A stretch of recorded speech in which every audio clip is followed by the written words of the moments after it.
Honorable members, prayers. Almighty God, we humbly beseech thee to look with favor upon this Parliament of the Republic of Ghana. Grant that it may perform its high duty as in thy sight. Give divine guidance to the President of the Republic. Endow members of Parliament and ministers of state with discernment and vision, integrity and courage, that through the labors of government, this land and people may be well and truly served, and that good purposes for the common human life be realized in our midst. Amen. O God, grant us a vision, fair as it might be, a country of righteousness, its neighbor, a country of plenty, where evil and poverty shall be done away with, a country of brotherhood, where all success shall be founded on service and honor shall be given to the deserving, a country of peace, where government shall rest on the will of the people and the love for the common good. Bless the efforts of those who struggle to make this vision a living reality. Inspire and strengthen our people, that they may give time, thought, and sacrifice to speed the day of the coming beauty of Ghana and Africa. Amen.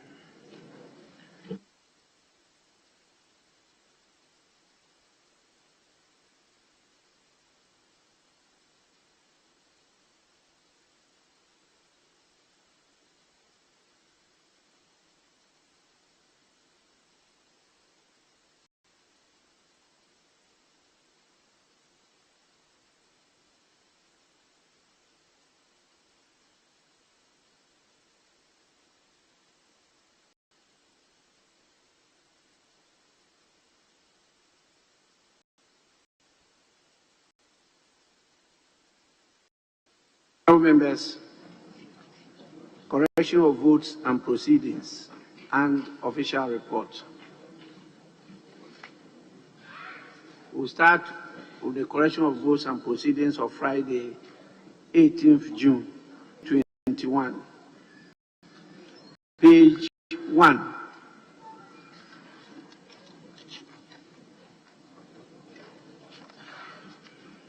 Page 2.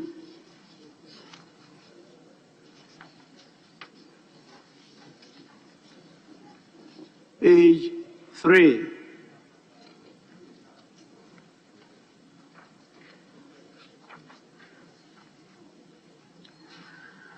Page 4.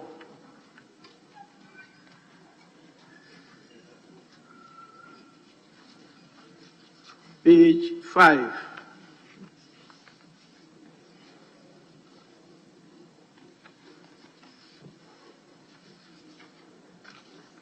Page 6.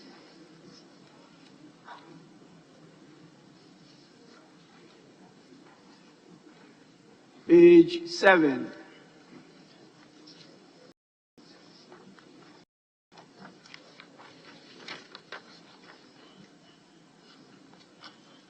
Page 8. Yes, page 8.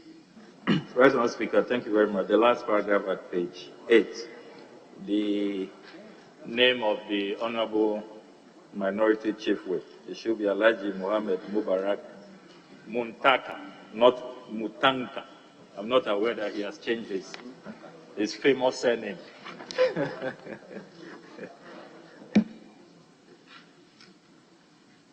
Yes, the name is Muntaka, not Mutanka.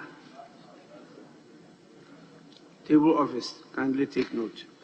Page 9. Yes, Honorable. Thank you, Mr. Speaker. Page 9, the opening sentence. The House has accordingly approved the nominations of His Excellency the President of the following persons. I think that something is missing. It doesn't sound well. It could probably read, the House has accordingly approved the following nominations of His Excellency the President as Deputy Ministers of State. Not nominations of His Excellency the President of the following persons. There's a problem with the grammar. So I suggest it reads, The House has accordingly approved the following nominations of His Excellency the President as Deputy Ministers of State. Yes, table of his note. Page 10.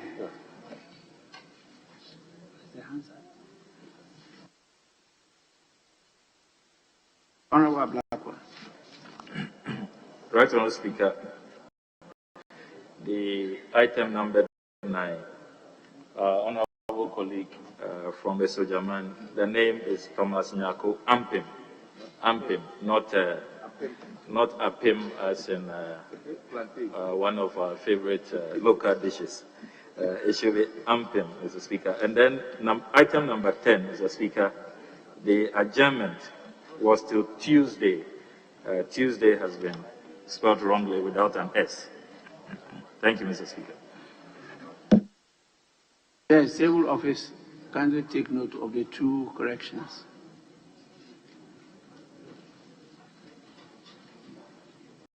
Any further corrections?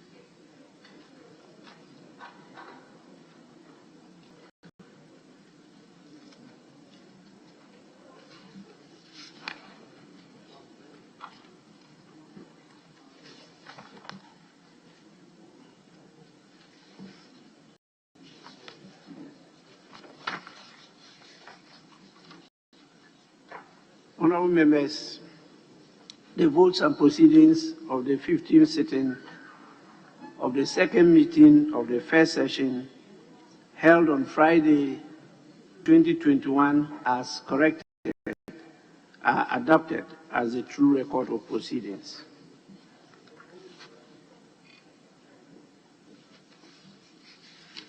We will take statements first before we go to questions. I will permit 2, and if there's time, 3 statements to be made this morning.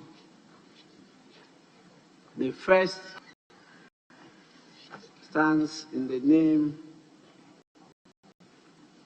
of the Honorable Minister for Lands and Natural Resources, Honorable Samuel Abu Jinapo, Member of Parliament for Damango.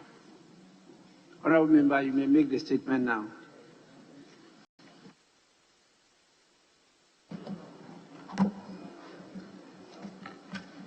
Mr. Speaker, on Friday, June 11, 2021, the people of Ghana demonstrated the greatest sense of patriotism by joining the President of the Republic, His Excellency Nana Addo Dankwa Akufo-Addo, and the Ministry of Lands and Natural Resources to plant over 5 billion trees across the nation.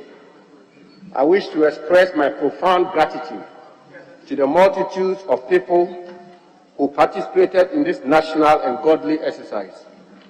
We are particularly grateful to the President of the Republic, His Excellency Nana Addo Dankwa Akufo-Addo, for his foresight and support throughout the planning and execution of this ambitious national undertaking.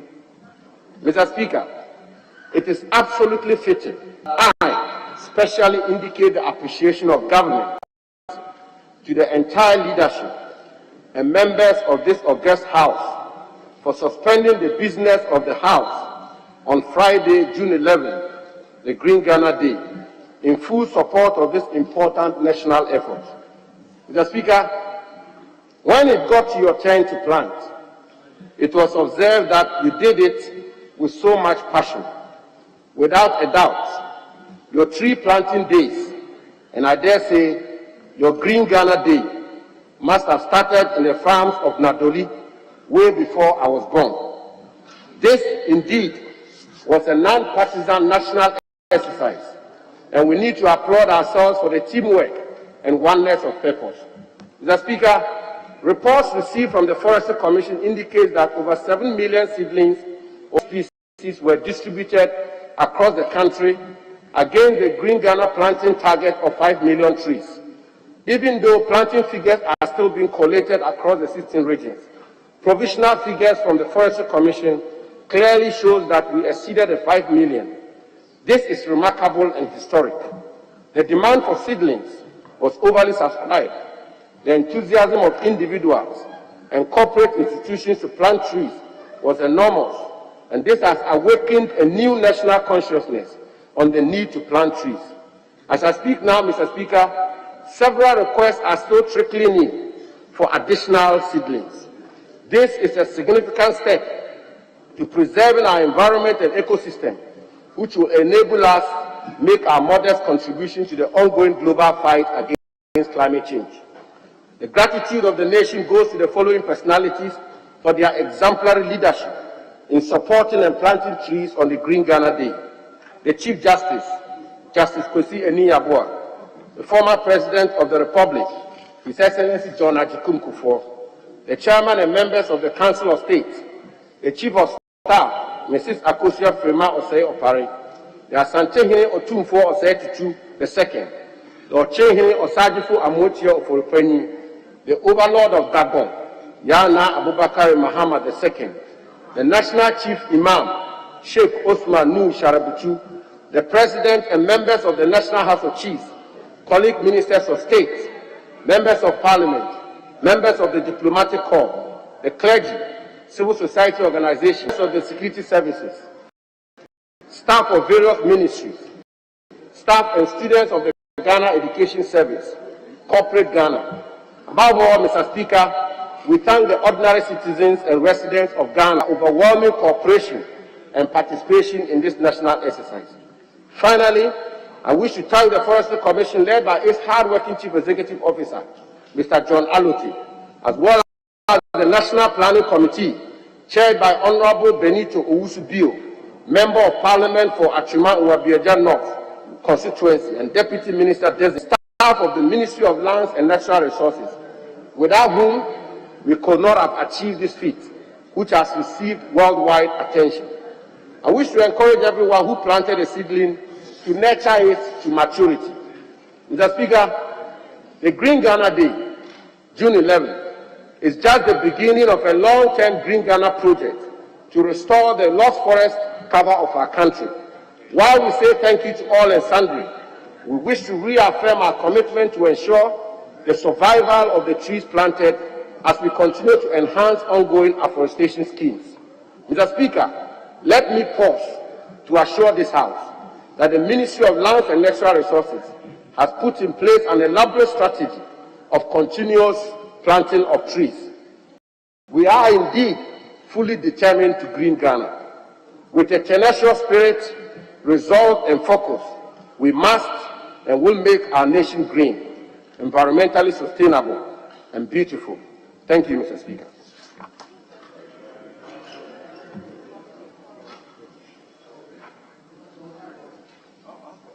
Honorable members, the guidance I have from leadership is that we permit 2 from each side of the House. 2 from each side of the House. If leadership wants, they are part of the 2. And so, yes, Honorable Member for West Central. Thank you, Mr. Speaker, for the opportunity to comment on this very important delivered by the Honorable Minister for Lands and Natural Resources. Mr. Speaker, this day was marked with lots of people who came out to demonstrate their decision to support the process of greening Ghana and to ensure that we recoup much of the lands we lost through tree planting. The project has been a project for everybody. And I'm happy to note that the Minister has acknowledged the contributions of many of us who were present and who supported him in that enterprise. Mr. Speaker, we supported him because he came around not as a minister of a party or a minister attributing his ministry to a particular section of society.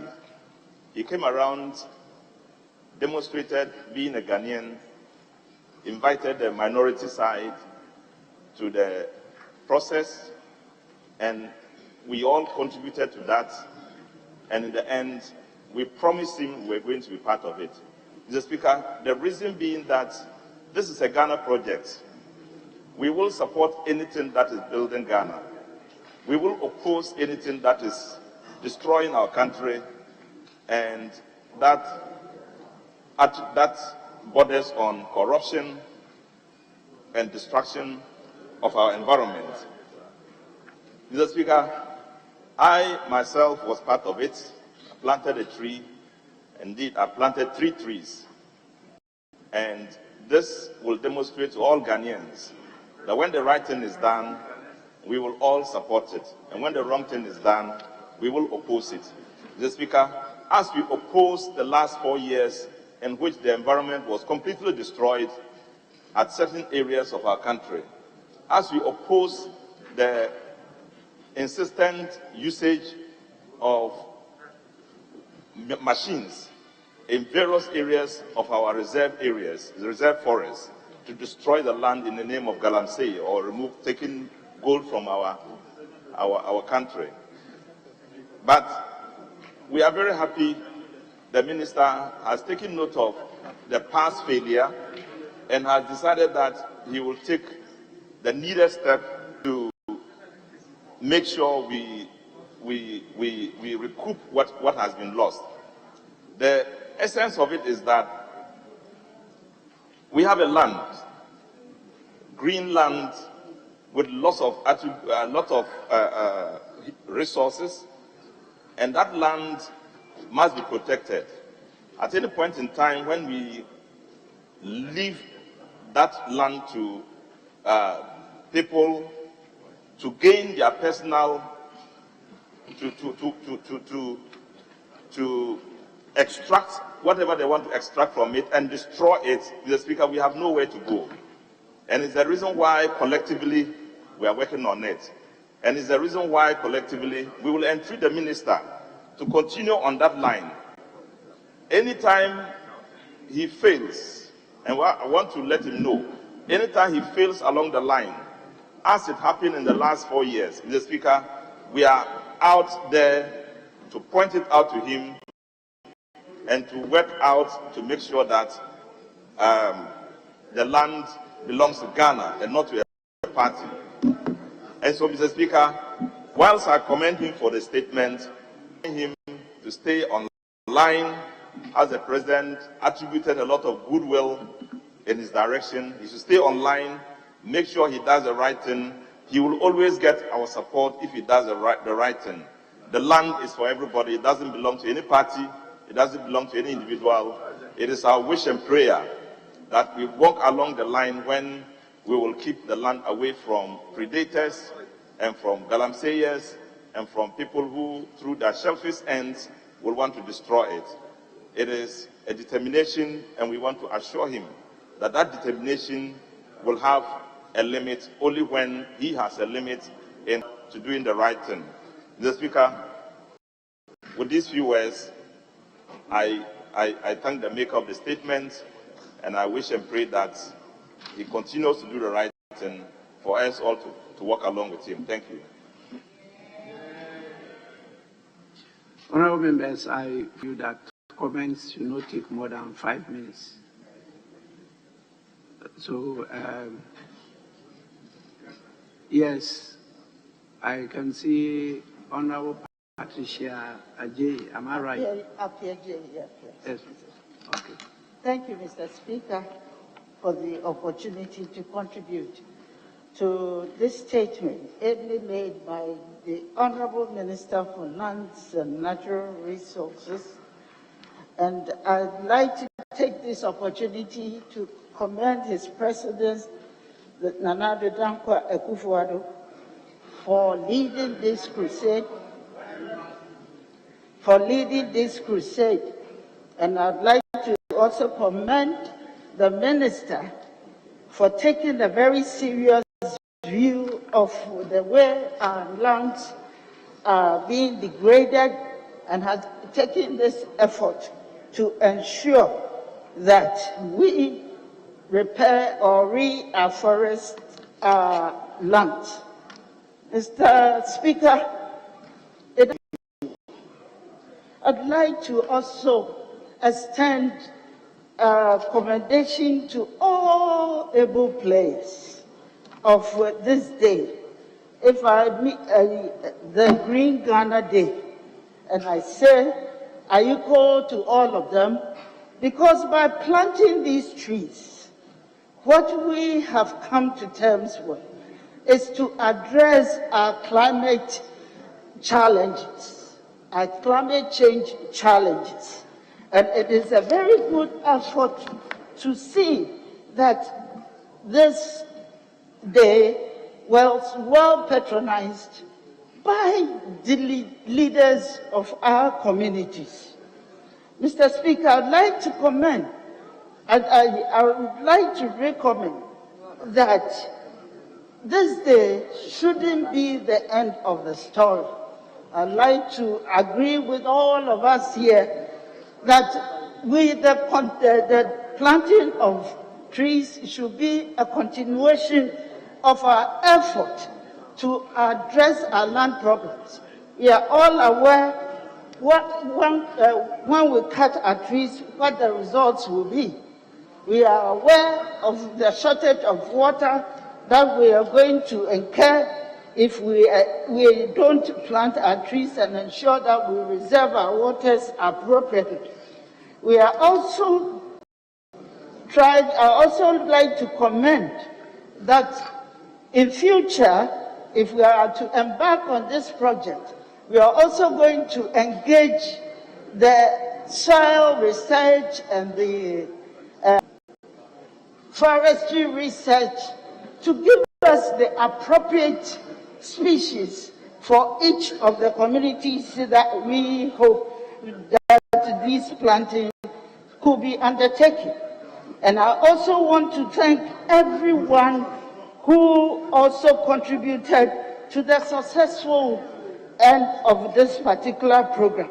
In doing so, I also want to let everyone know that apart from the medical trees that were also grown, we also had fruits, which is also contributing to our fruit or food that we require in the country. And I thank you very much for this opportunity and hope that subsequently we are going to continue with this exercise without any prompting. Thank you, Mr. Speaker, for allowing me to contribute.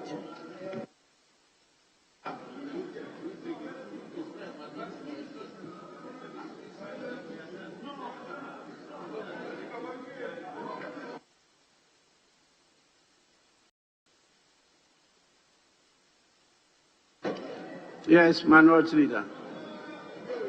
Mr. Speaker, let me thank you for the opportunity to contribute to the statement ably made by the Honorable Minister for Lands and Natural Resources on the Green Ghana Day, and to commend Ghana and to commend Ghanaians, and in particular the President, the Speaker of Parliament, members of Parliament, for the enthusiasm with which this was executed.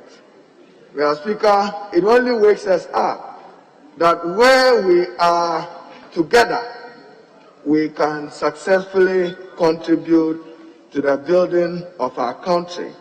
And therefore, every other person, including our traditional rulers, deserves commendation.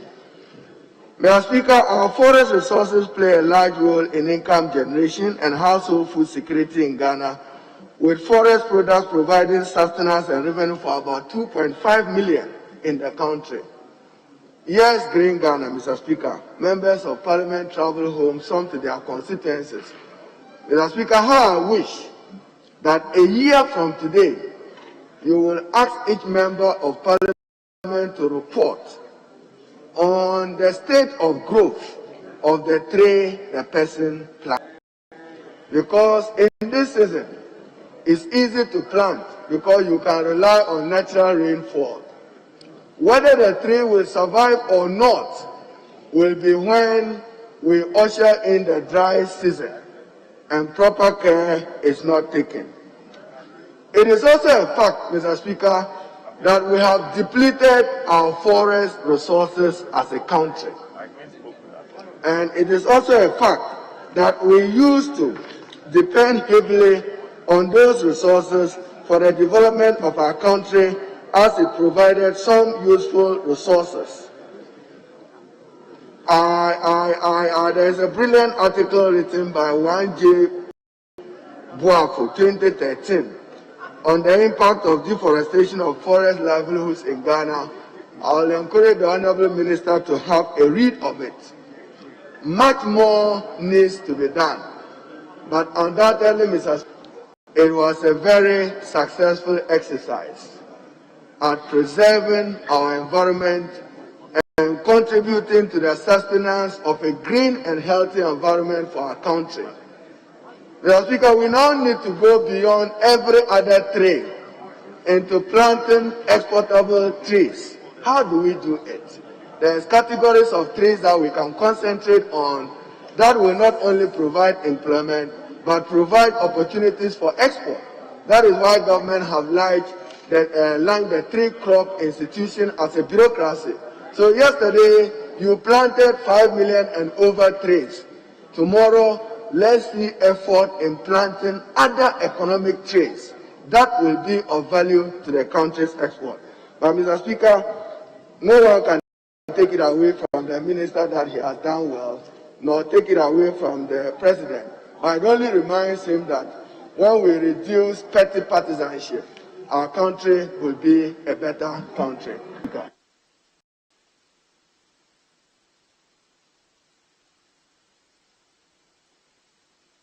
Majority Leader.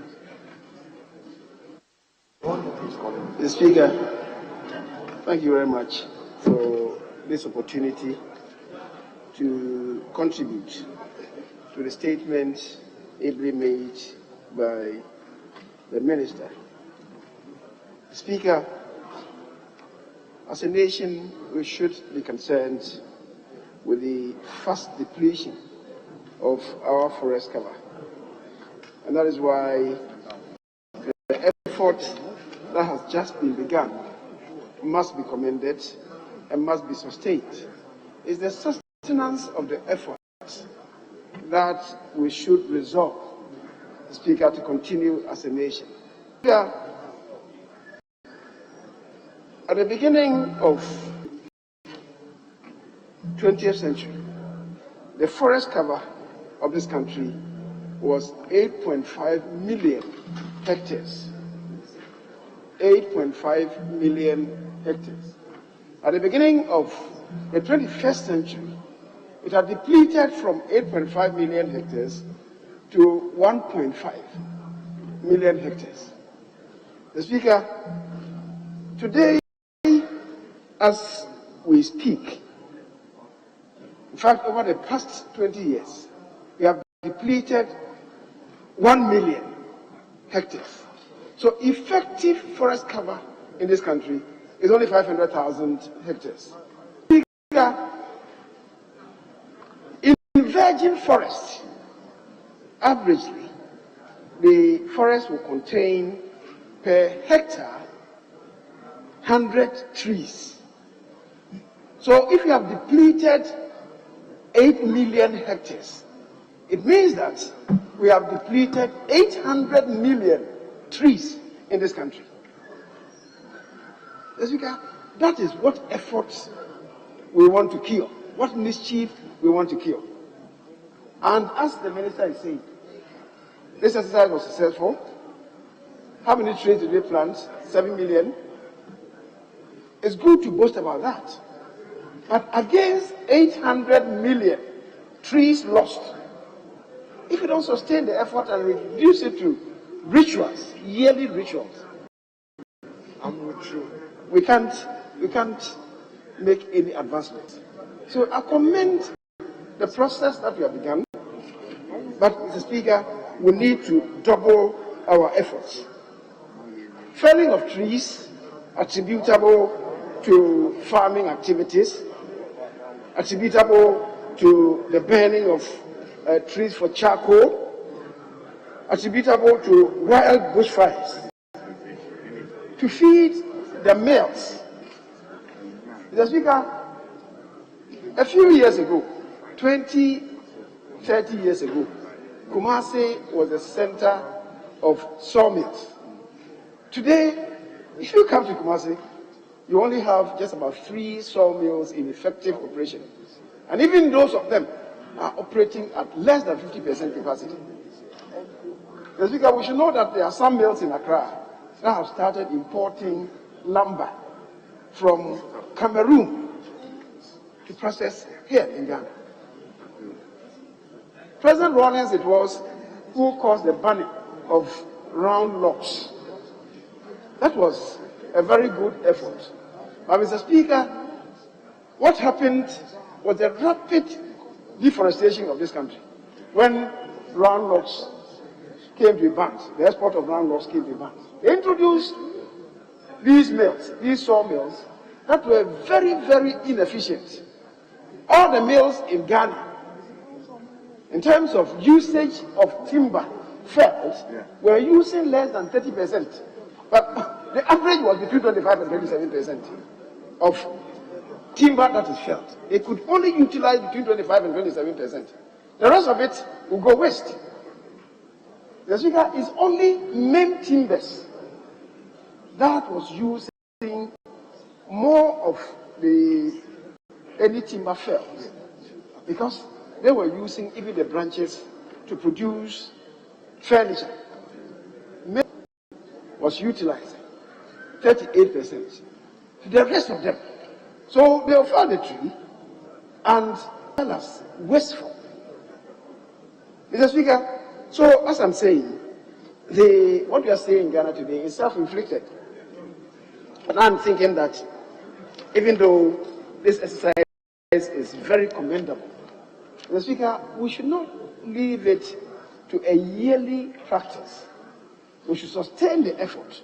Perhaps going forward, we could designate a day in each month, say the last Saturday of a month, to continue this. If we do that, and we are able to plant 7 million, as the minister is alluding to, it will mean that in every year, we will at least be able to produce or plant at least 80 million trees. And that will be advancing this. Otherwise, if you are planting 7 million against a loss of 800 million trees, how long is it going to take us to reach the level of the status quo? So, Mr. Speaker, again, I commend the minister, I commend the president, I commend the speaker, leading parliamentarians here in Accra to embark on the exercise, and those of us who fund out into various constituencies to engage in this rather motivational practice. Mr. Speaker, commendable as it is, as far as I'm concerned, a bit too little. We must double up our efforts if we want to move this nation forward. Mr. Speaker, on that note, I want to thank you for the space granted. I thank you very much once again. Yes, honorable members, 14th June 2021 was christened Green Ghana Day, not Tree Planting Day. From the statistics that have just been given, it's clear that as a nation we have decided to re-green Ghana. And so it's not about trees. It's about nursing seedlings of various tree species. It's about nurturing, it's about taking care of them and growing those seedlings And so I support the call for all of us to take care of the seedlings that we have nurtured. You just don't go and plant and move away for the bears or the drought to come and take away. We have to take care of the seedlings until they grow. Then we'll be greening Ghana. And so they call that annually this day is a call in the right direction. And I want every member, including my good self, I have nurtured one, and I've been following up to see how it is doing. You have to do same. So that by the time you leave here, in 4 years' time, we'll be seeing the presence of Parliament and your constituencies growing green.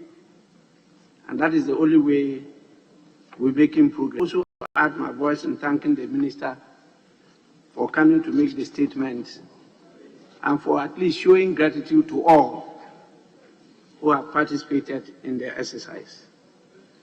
We will take the second statement, which is on the 74th birthday of Honorable Deputy Whip. Mr. Speaker, thank you. I just wanted to seek your guidance because the minister's statements, he christened the 11th June as the Green Ghana Day, but I heard you say 14th June. Which of the two dates is the Green Ghana Day? Is it the 14th June or the 11th? Sorry, it's 11th June. Sorry if I mentioned 14th, and then I got it wrong. It's 11th June. Thank you for the correction. The next statement is on the 74th birthday of our late illustrious former President Jerry John Rawlings by Honorable Kofi Adams, the Member of Parliament for Buem. Honorable Member, you may make your statement now. Thank you, Right Honorable Speaker. Mr. Speaker, thanks for the opportunity given me to make a statement on the birthday of former President J.J. Rawlings. On November 12, 2020, Ghana was struck by a massive earthquake that shook its very and uprooted a giant oak tree. Former President Rawlings bade farewell to his beloved country, sending shock waves across the length and breadth of the globe. It is less than 1 year of his passing to eternity. Mr. Speaker, I'm honored that as a former special aide of this great statesman, you have offered me the opportunity to eulogize him on the occasion of what would have been his 74th birthday. Former Rawlings was admired locally and globally for his charisma, sincerity, passion, drive, patriotism, and commitment to pursuit of anti-corruption agenda. Since he led an uprising against the political and economic decay confronting the country 42 years ago, Chairman Rawlings, as he was then known, never wavered in his pursuit of ideals of freedom, justice, probity, and accountability. His avowed pursuit of these ideals brought him into conflict with some, but also won him mass acclaim, not only in Ghana, but globally. In our own region, Nigerians are never tired of expressing their regret that Ghana had such a personality leading her instead of their country. Indeed, after his demise, Nigerians wept as hard as Ghanaians. Mr. Speaker, they were equally bereaved. Chairman Rawlings founded the National Democratic Congress, NDC, which remains a huge force to reckon with in Ghanaian politics. Mr. Speaker, you and 137 members of Parliament are direct descendants of this political force which changed the political dynamics of Ghana and has contributed to the most stable political period in our country's history. President Rawlings is seen as the father of the Fourth Republic and has been celebrated for his willingness to hand over power when his tenure of office ended. With that singular act, he created a precedent that has blessed this country with 3 more seamless leadership transitions. The peace and tranquility we enjoy today is a legacy of this hero who, as a young man, won the coveted Speedbird Trophy during training to become one of Ghana's most celebrated Air Force pilots. Post-presidency, His Excellency Jerry John Rawlings continued to pursue his ideals with the firm belief that if we all put our hands on deck, pursued our agenda with sincerity and integrity, we will develop our country in the right direction and ensure that we are all beneficiaries of social justice. Ghana's road to economic and political recovery after the retrogression of the 1970s was initiated by His Excellency Jerry John Rawlings when he launched the Pragmatic Economic Recovery Program to revive the financial health of Ghana and engender economic growth and sustenance. As a leader, his objective was to institutionalize participation that allowed people at local level to determine their own developmental priorities. To quote him, "Our objective is to end once and for all the parasitic relationship with the urban elite, not only to live off the sweat of the rural dweller, but to dictate to him the conditions of his existence." Today, the District Assembly concept is a reality, and that was engineered during the tenure of this illustrious son of Ghana. J.J. Rawlings focused on human-centered policies in order to improve the all-round status of Ghanaians and Ghana. The list of projects during his tenure as chairman of the PNDC and president of Ghana under endless. With food security as his priority, Ghana recorded a food production growth of 148% for the period of 1995 to 1997. Mr. Speaker, ranking 3rd after Jordan and China. Under his leadership, the Ghana Export Promotion Council, now Authority, was created in 1994 to help diversify exports in Ghana and promote incentives. President Rawlings is recognized for literally bridging the divide between the northern and the southern Ghana with the construction of major roads that have today ensured that traveling to or from those parts of the country is not a multiple-day journey. Electricity distribution was expanded across Ghana, bringing in its wake a whole new dimension to the cause of rural national development. His Excellency Rawlings was not only Ghana-oriented, he remained committed to peace and stability on the African continent and pursued a policy of nurturing neighborly relations. He contributed to conflict resolution in countries such as Rwanda, Sierra Leone, and Liberia.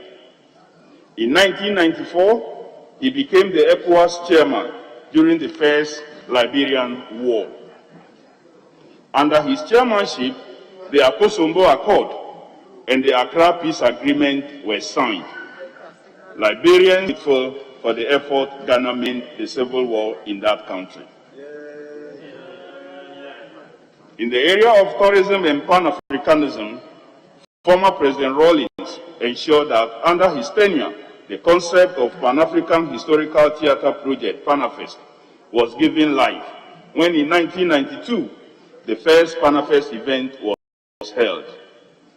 The event, which together with the Emancipation Day have become regular commemorative days in this country, have also helped to boost tourism tremendously. Prominent African Americans such as Steve Wonder, Dinah Warwick, Isaac Hayes, and Jermaine Jackson have all taken advantage of the celebrations to visit Ghana. What is now rechristened the Year of Return took place long before today. In 1993, he received the prestigious Hunger Award and donated the 50,000 cash prize as seed money for the establishment of the University of Development Studies. Today, the university is one of Ghana's major universities with campuses in Tamale, Wa, Nyankwala, and Navrongo. Rawlings was never inactive. He commented on social and political issues without fear or favor. Mr. Speaker, the list of awards, honorary doctorates, and citations is endless and will take a whole day to list here. But we cannot forget his contribution to the easing of the conflict in Somalia as the African Union's High Representative for that country.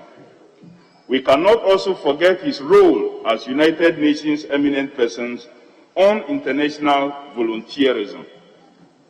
As part of his 70th birthday in 2017, a symposium was held under the theme Protecting and Safeguarding National Environment for Future Generations. Experts from academia, individuals, and other state actors spoke extensively on climate change in Ghana, small-scale mining, sustainable use of our coastal and marine environment, drawing particular attention to vulnerable communities. This brave, affable, passionate, and proud advocate would have been 74 today. I am proud to inform the House that the Rawlings Foundation, established to build on the legacy of this great son of Ghana, will this coming weekend organize it at the Achimota School, his alma mater, to mark his birthday and to immortalize the environmental credentials of the greenest of Ghanaian leaders. Mr. Speaker, Jerry John Rawlings came, saw, and conquered. His legacy should be one that this House should encourage the youth to emulate.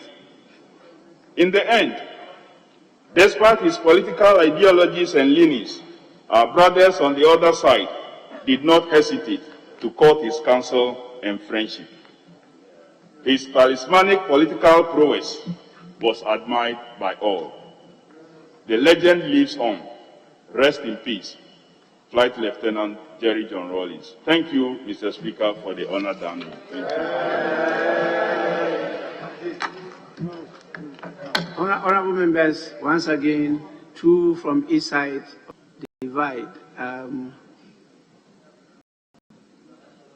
Well, there's only one side now, so I'll give to the senior citizen, senior MP, senior leader, Honorable Cletus Avoka. Thank you, Mr. Speaker. Mr. Speaker, let me congratulate the honorable member for Boem, Honorable Kofi Adams, for this very brilliant tribute of the 74th birthday of late President J.J. Rawlings. Mr. Speaker, at the age of 73, when President Rawlings died, one can say that he was neither too old nor too young. He was neither too old nor too young. Indeed, he could have lived for several more years, if not a few more years, and that would have been to the benefit of Ghana and mankind. Mr. Speaker, when we were young, we learned that Kwame Nkrumah never dies. We didn't understand. We thought that Kwame Nkrumah was going to live forever, physically. Little did we know that what it was meant, or what they meant, was that Kwame Nkrumah's legacy, his vision, his charisma, his achievements for Ghana and the world, would believe him. That means after his death, we will continue to remember the great achievement of Dr. Kwame Nkrumah. That being said, it is my submission that Jerry Jordan Rawlings also never dies.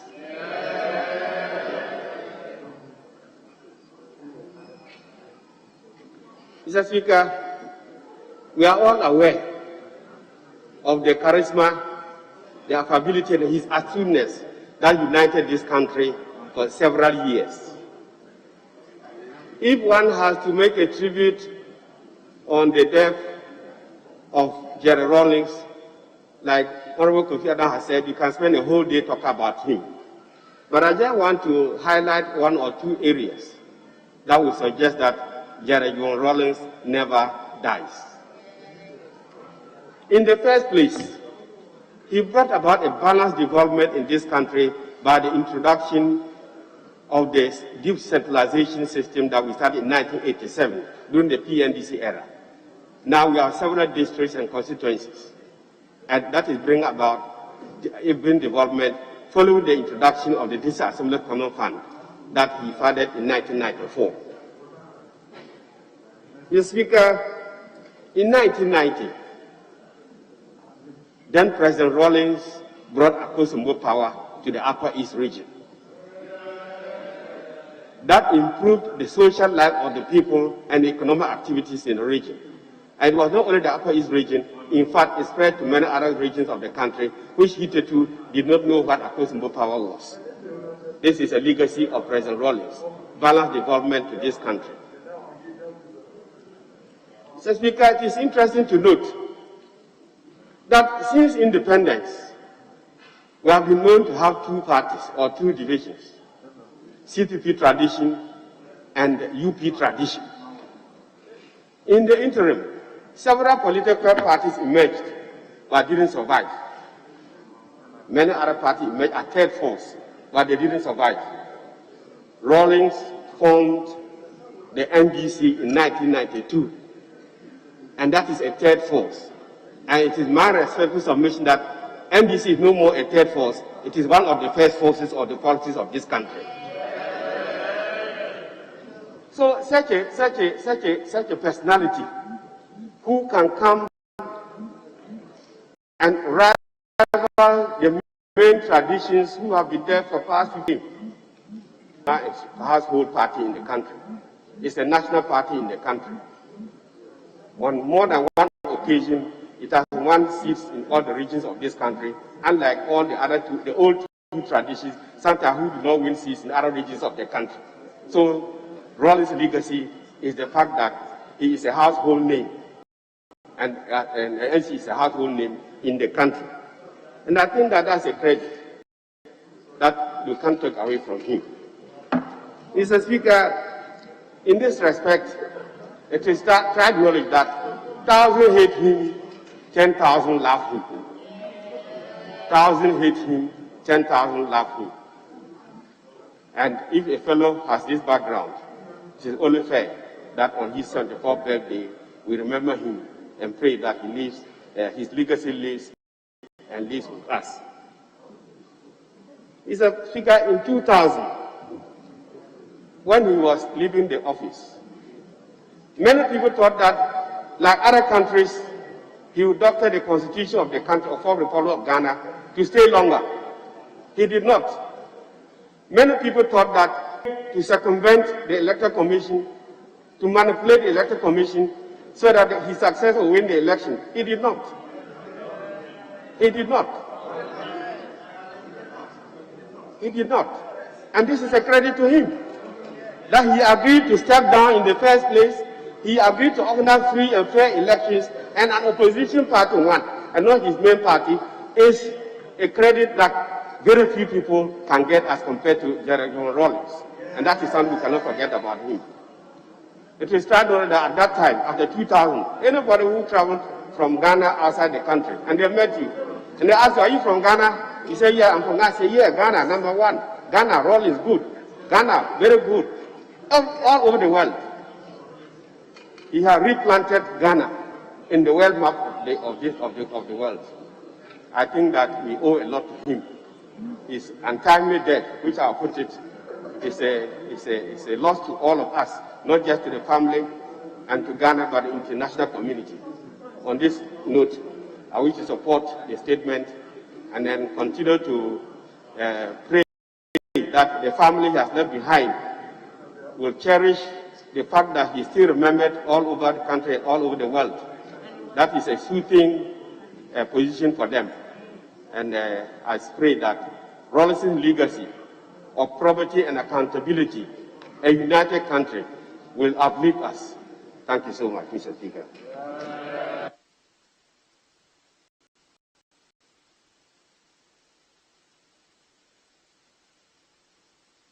Yes, Deputy Majority Leader. I'll give you that. Mr. Speaker, I think this treasured opportunity to make some few comments on the statement made by my good friend, Honorable Kofi Adams.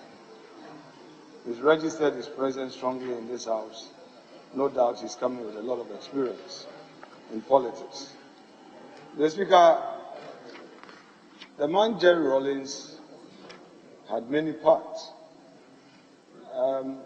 Mr. Adams has chosen the path of diplomacy, but we know that as a politician, I wouldn't say he enjoyed controversy, but he created opportunities for debate, which became controversial. These are parts of leadership. Yes, indeed, we have been told by the maker of the statement that he established the University for Development Studies. But what the statement perhaps forgot was the fact that the three institutions in Winneba, the National Academy of Music, the Advanced Teacher Training, and the Specialist Training College, were all converted into one institution, University College of Education, and later President Kufuor, through an enactment, made a full university. But Mr. Speaker, for us to look at the legacy of Rawlings, we may also look at areas of retribution. And the maker of the statement said he's a father of the Fourth Republic. He's a founding father of the Fourth Republic. And I do strongly contend that the PNDC regime, having overthrown a constitutional democracy, and after years of wandering, Honorable Deputy Majority Leader, this is a statement to eulogize a past leader. I think it's not proper to try to take away the shine of the day. There will be opportunity for you to do that. That one can come from time to time, but not on this particular day. Mr. Speaker, I humbly take a cue from Mr. Speaker. You see, they are already shouting and they don't want us to talk. So, Mr. Speaker, I rest my case. If that is the pleasure, I will not make further comment. Mr. Speaker, if that is, because Mr. Speaker, Mr. Rawlings is a part. We are talking about his legacy. I'm not creating unnecessary debate here, but the real facts must be brought out for us to consume. So, Mr. Speaker, the point here is that, Mr. Speaker, the fact is that in talking about his legal, it is important to establish the fact that he fulfilled the democratic expectations of the Ghanaian by taking steps to restore that which he broke down. There was democracy through a coup d'etat. He came in for 11 years, but he did his best to the legitimate expectations of Ghanaians to have democracy was restored in 1992. Therefore, he did what many could not do after overthrowing a democratic regime. But, Mr. Speaker, in also looking at his legacy, it is important for us to look at the provisions of the Constitution in Article 34(3). We must seriously look at it. Because, Mr. Speaker, the man has come to make his mark in this country. No doubt. No doubt at all. He's made his contribution. I see two of you on your feet.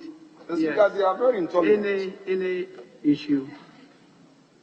Right, Honorable Speaker, in your ruling in this particular issue, drawing attention of the deputy to the day we are celebrating, he is further gravitating towards the same point in a canny way. And I want to draw his attention to the fact that in our culture and our tradition, on days like this, we don't talk about of any individual. As a Ghanaian, we must respect our culture and do what we are doing. Thank you very much, Honorable Speaker.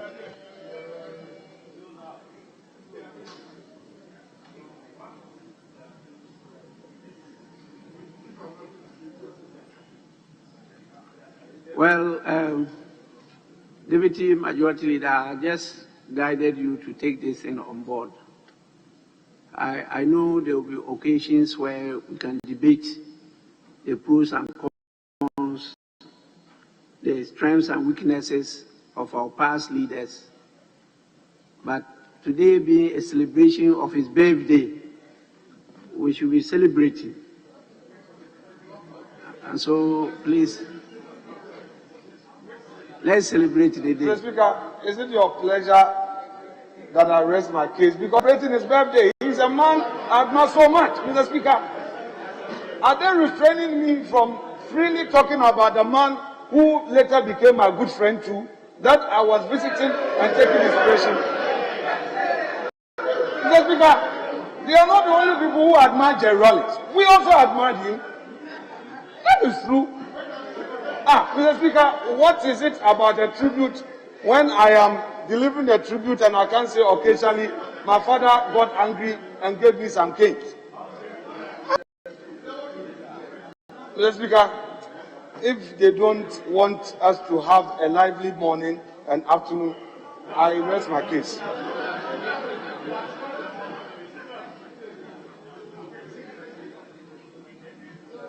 I want to listen to a female voice. Is that Honorable Zuwera Salaga Saf? Thank you very much, Mr. Speaker. Thank you, Mr. Speaker, for giving me the opportunity. But before I even go to associate myself with the statement, I want to say a belated Happy Father's Day to Mr. Speaker. Mr. Speaker, you've been managing 275 of us for the past 6 months, and I know what it means. We saw examples last Friday. Hope you had a restful Father's Day. Mr. Speaker, let my colleague, Honorable Kofi Adams, for his statement. His statement on the birthday of His Excellency Flight Lieutenant Jerry John Rawlings, who would have turned 74 today if he was still with us. Mr. Speaker, the statement already said a lot. Eminent Ghanaian leader, and I wish to add a few words to illustrate what the man Jerry John Rawlings stood for. Indeed, I grew up in Winneba, in the Central Region. And all my life until I was 11 years old, I had never seen darkness.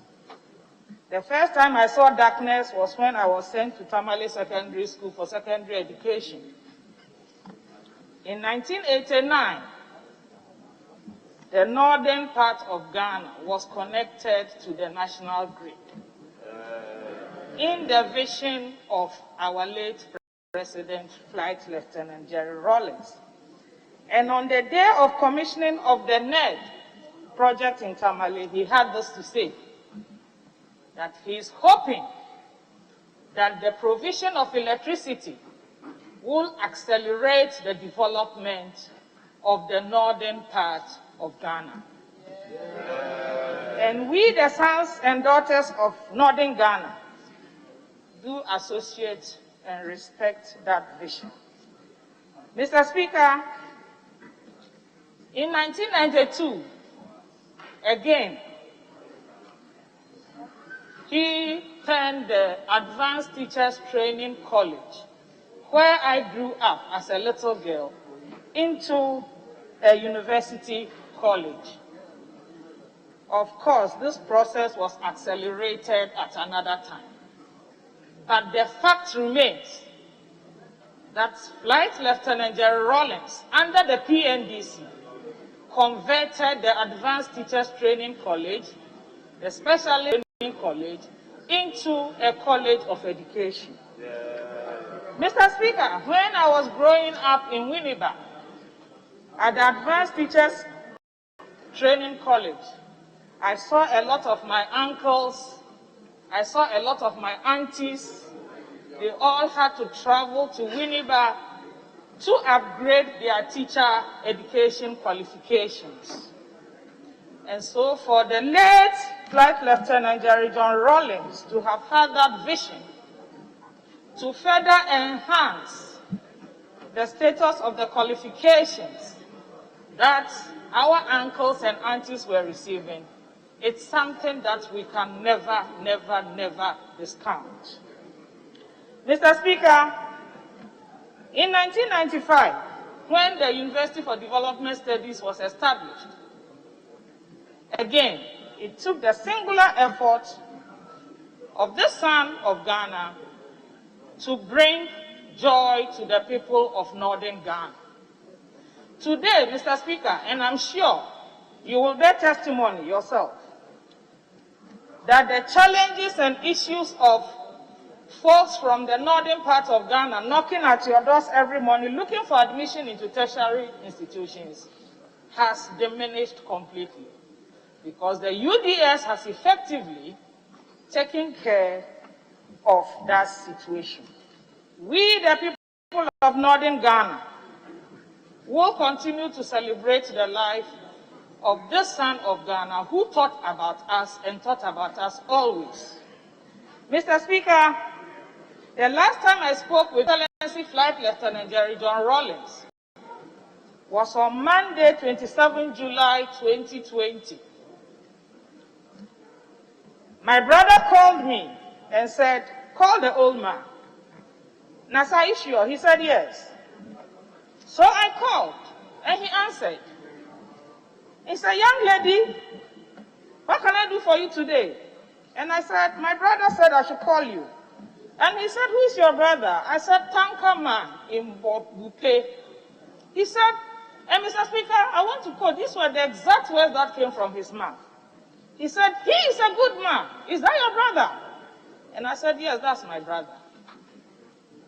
And he said to me, let's pray COVID, we get over COVID soon. You can come by the house and we'll have a chat. Mr. Speaker, that was the last time I spoke with His Excellency Flight Lieutenant Jerry John Rawlings. And I was waiting for that day when COVID will be over and I could go and have a chat with him. Unfortunately, that did not happen. On the 12th of November, we were all busy traversing our constituencies, campaigning for votes, the things that he knew how to do better than any other politician in this country, I got the call that we had lost Flight Lieutenant Jerry John Rawlings. We didn't need anyone at that point, Mr. Speaker, to tell us that we needed to suspend our campaign activities. We didn't have the zeal to continue. We didn't have the moral authority to continue. We were all members of the party that this great man had founded. So we all packed bag and baggage and returned to Accra to mourn our founder. Mr. Speaker, today we celebrate his life.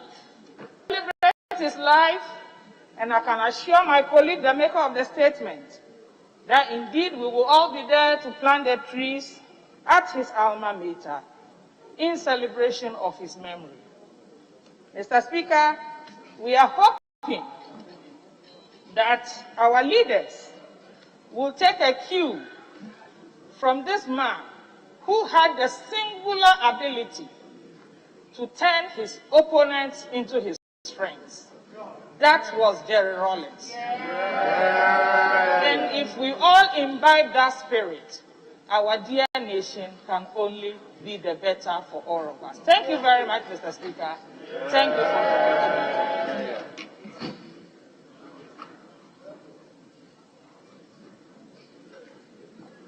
Honourable members, yes. Speaker, thank you very much for the opportunity to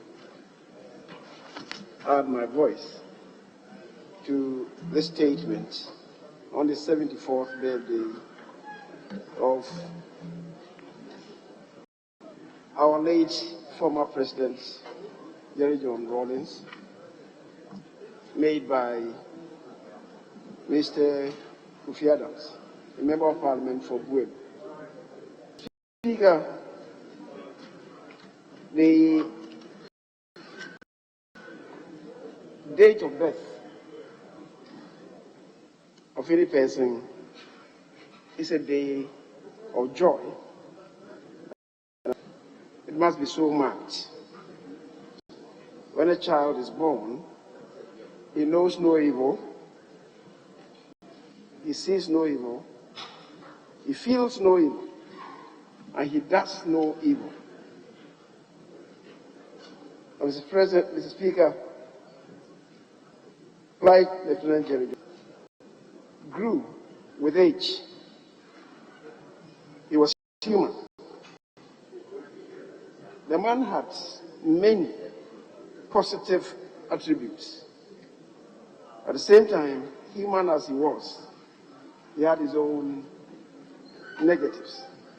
But he had a very clear vision of justice, probity, and accountability. As to how he executed the processes leading to justice, probity, and accountability, we may agree to disagree. We may agree to disagree with the processes that he embarked on to achieve the vision of justice, probity, and the Speaker, you as a majority leader and as a minority leader used to employ a common catchphrase in this house: the young shall grow. Speaker, respectfully, you heard me. The young shall grow. So we are growing. That President Rawlings was an enigma, cannot be challenged. But he has his own ways. And by the process of executing the ideals, he courted many friends. At the same time, courted many enemies. I will learn from history, and I believe that by what he did, this nation has a stock, a complete warehouse of ideas to harvest from, as and when it becomes necessary. The entire nation stands guided by what he did. And I think that should be the legacy of Rawlings to us as a nation. And I believe in these matters, especially, as I said, because this is a date of birth that we observe, I think it's important that we do not relish in negatives. So, Mr. Speaker, I thank you for the space granted.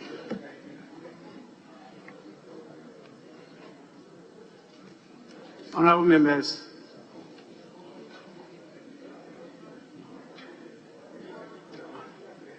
I thought, Leader, we have finished the 2-2.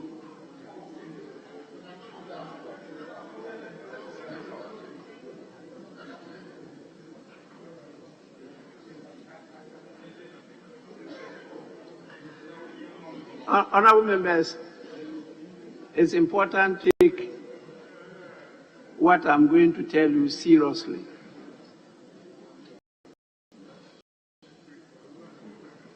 That the greatness of a man or a woman is not in how much wealth, of money, property or assets he or she acquires, but it is in his or her wealth of integrity and his ability to affect those around him or her positively. Nobody can take this away from Rawlings. Nobody. His life,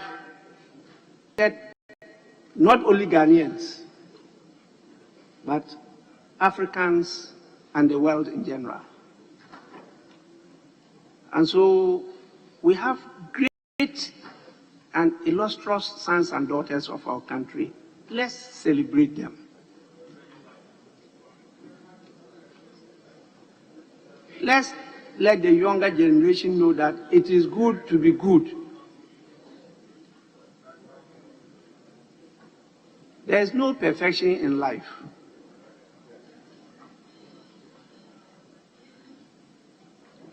Please, we still have a long way to go, but I'm very convinced that very soon we'll get there. We'll move now to questions time. And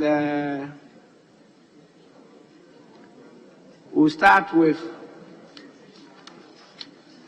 question number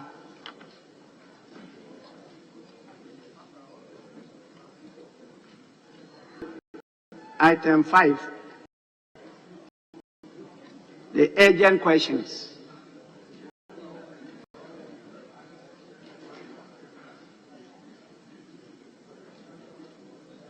(5A). The question standing, the Honourable Member for Gomoa East, Mr. Desmond de Graaf Peitu. Please, Honourable Member, you may ask your question. Thank you, Right Honourable Speaker, for permitting me to ask this question. Mr. Speaker, to ask the Minister for Sanitation and Water Resources the measures being put in place to avert the water problems in the following communities in the Gomoa East constituency: Nyenyano Kakraba, Adamu Krom, Ekweti Banchase, JPRTO, Millennium City, and its environs. Thank you, Mr. Speaker. Yes, Minister, please, you may answer the question. Equity. Yeah, I didn't see it here. Thank you, Mr. Speaker. Mr. Speaker, the Wager and Konyakun water treatment plants serve the aforementioned communities except APRA. The Wager system supplies water to Nyenyano Kakrabra, Adamukrum, Akochi Banchiase, and GPRTU areas. Millennium City and its environs are served by both the Kwenyakum and Wager water treatment plants. The Wager system has undergone multiple capacity expansion interventions, resulting in a current design capacity of approximately 51 million gallons per day, with a current average capacity of 43 million gallons per day. The shortfall, Mr. Speaker, in production is attributed to the power outages within the enclave and a reduction in the efficiency of some electromechanical components, and these are the pumps of the water system.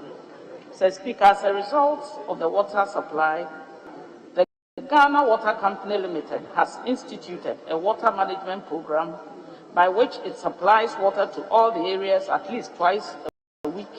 However, because most of the areas are located at the extreme end of the distribution network, they usually experience either very low pressure or no flows on days that they are scheduled to benefit from the water management program. Mr. Speaker, APRA has an estimated population of 430 and has a borehole fitted with a hand pump, which provides the water needs of the community, because the Ghana Water Company Limited distribution network does not extend to the community. To improve upon the water supply situation in the areas currently being served and also extend water supply to APRA, GWCL has signed a commercial contract for the construction of a new 22 million gallons per day water treatment plant at Wager, coupled with adequate distribution network to increase access to improve water supply in the area. The project is a high priority to government, and the contract will be brought to the House for consideration as soon as the necessary clearances are obtained. Thank you, Mr.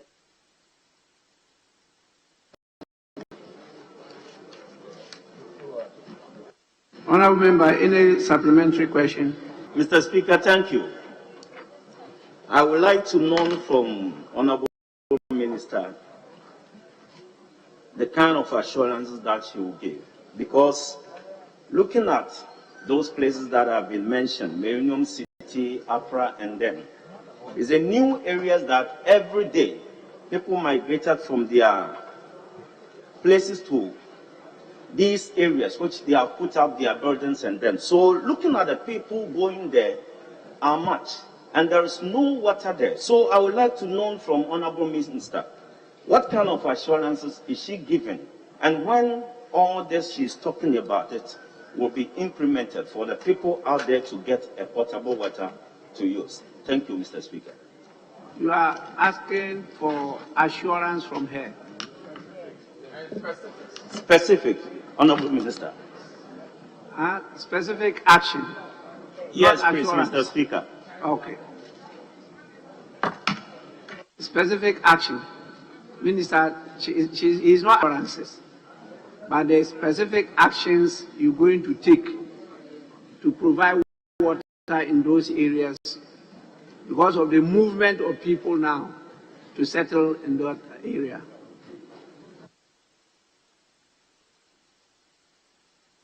Thank you, Mr. Speaker. As I said, the new arrangement will put on board 22 million gallons of water, and that should take care of the new areas. And again, Mr. Speaker, it's worthy to note that when people, they hardly inform Ghana Water, but Ghana Water tries to make sure people do get water when they move. Thank you, Mr. Speaker.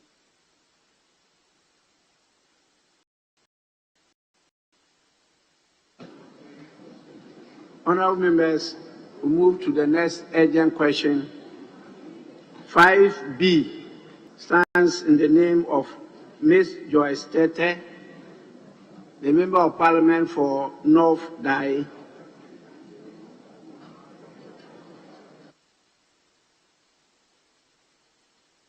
Honorable Speaker, I rise to ask the Minister for Health what mechanism has been put in place by the Ministry to monitor the effectiveness of ambulances distributed recently. Thank you. Yes, Honorable Minister for Health.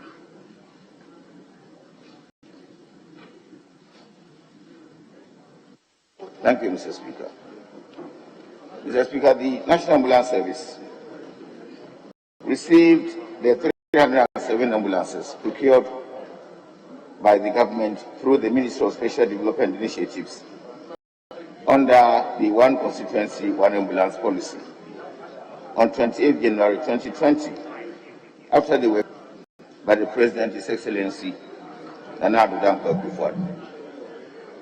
Mr. Speaker, prior to the commissioning, all the ambulances were fitted with tracking devices, with monitoring screens at the National Dispatch Center in Accra to monitor the ambulances for effective operations.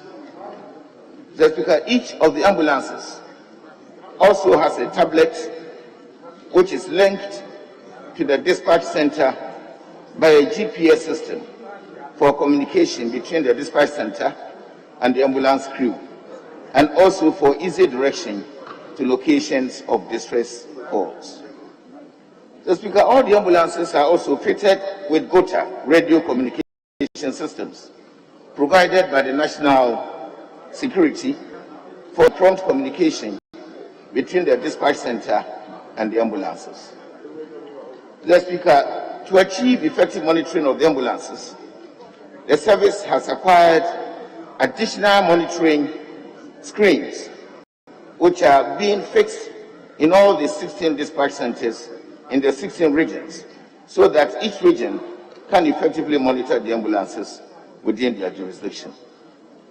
Mr. Speaker, these mechanisms are to ensure that the movement of all the ambulances are always monitored to ensure their effective use. Thank you, Mr. Speaker. Honorable Member, any supplementary question? Thank you, Right Honorable Speaker. I'd want to ask from the Honorable Minister what's supposed to be the oversight responsibility of MPs in monitoring these ambulances. Yes, Minister. Mr. Speaker, a desk officer has been appointed within the PPME Directorate of the Ministry that receives on quarterly basis a report on the performance of the entire ambulance service. That is part of our monitoring mechanism. The report on the operations, the state of the vehicles, their finances to fuel the ambulances, and whatever challenges that they have come to the ministry on quarterly basis, and we work on them to try to ensure that the ambulance service and the vehicles that they are using are being used effectively for the service of the nation. Thank you, Mr. Speaker. Thank you, Right Honorable Speaker. Finally, I would want to know what is the condition of service of the crew, and if the people are supposed to pay before services of the ambulances. Thank you.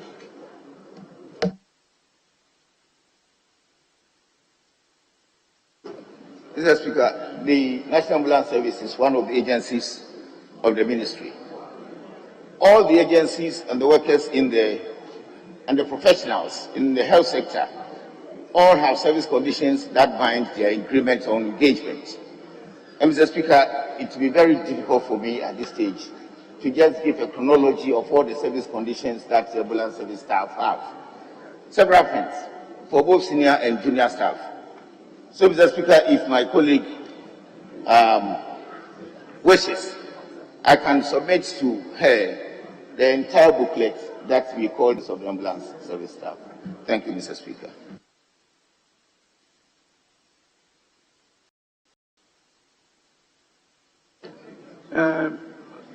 Ranking Member Health. Most grateful, Mr. Speaker. Mr. Speaker, in the answer of the minister, he made mention of the fact that there are tracking devices in the ambulances that have been. The Speaker, we saw a video that an ambulance was cutting cement The Speaker, was it detected on the radar of the tracking device?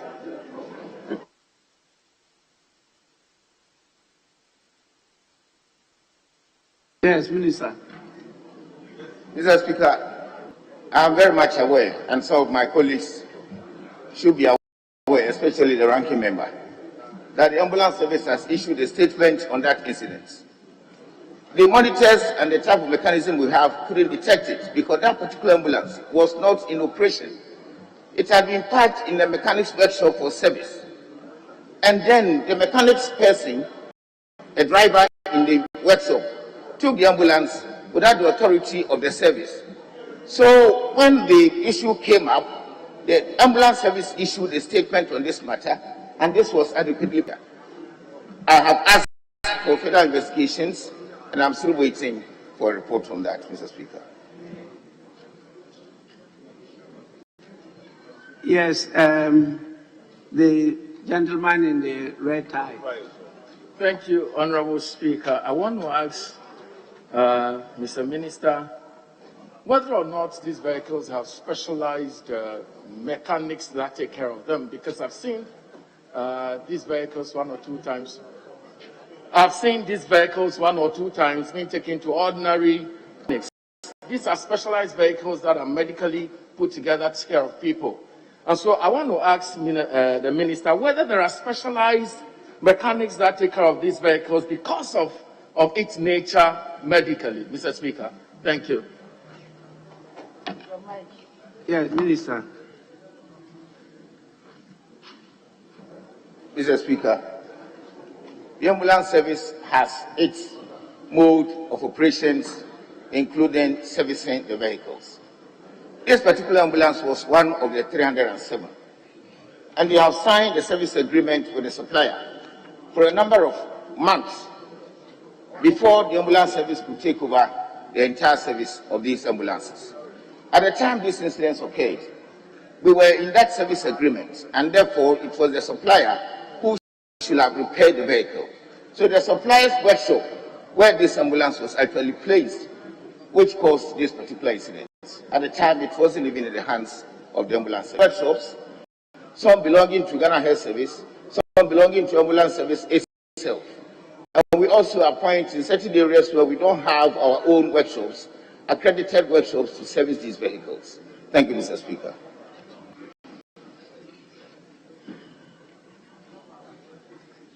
Let me listen to the lady first, then I'll come to you. Thank you, Mr. Speaker. Mr. Speaker, I'd like to know from the Minister of Health who is responsible for the authorization of the usage of the ambulance at the district level. Is it the district directorate? Is it the district assembly? Or I want to know from him who is responsible for the authorization of the usage of the ambulance. Yes, Minister.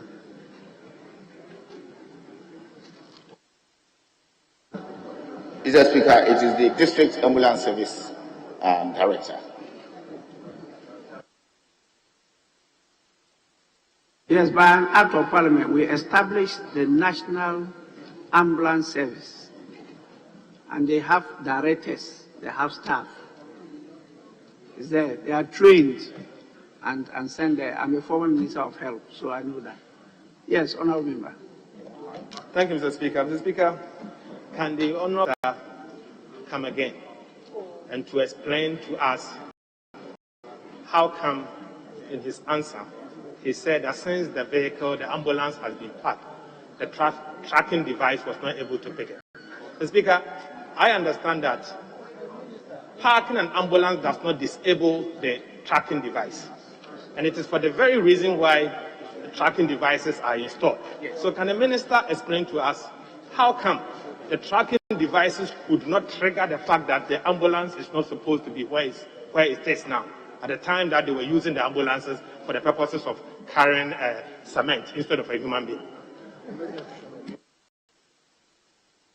Yes, Minister.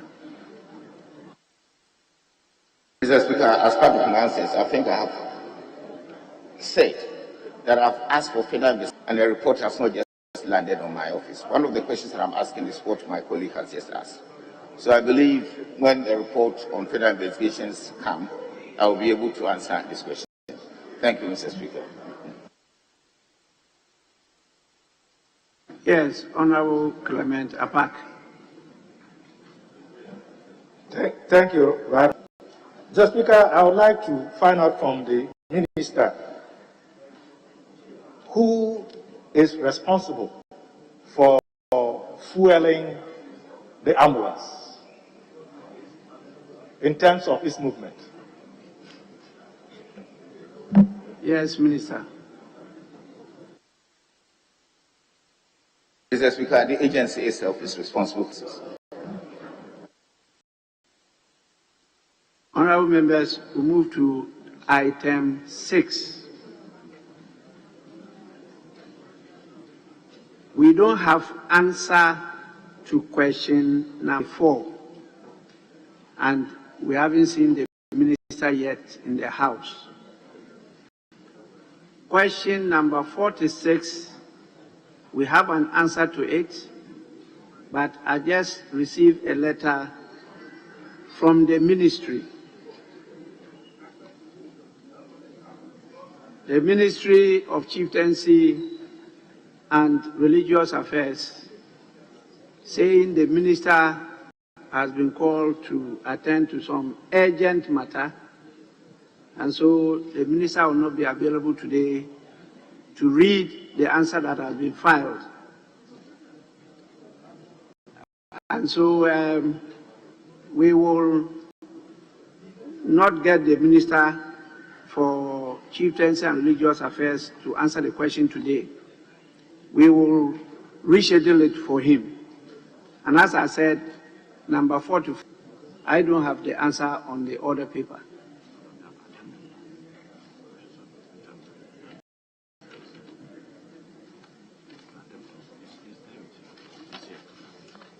Seven.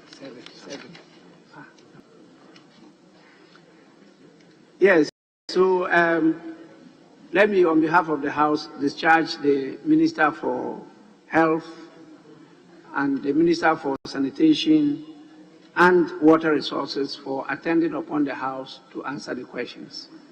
Ministers, you are accordingly discharged. So we go to question number 7.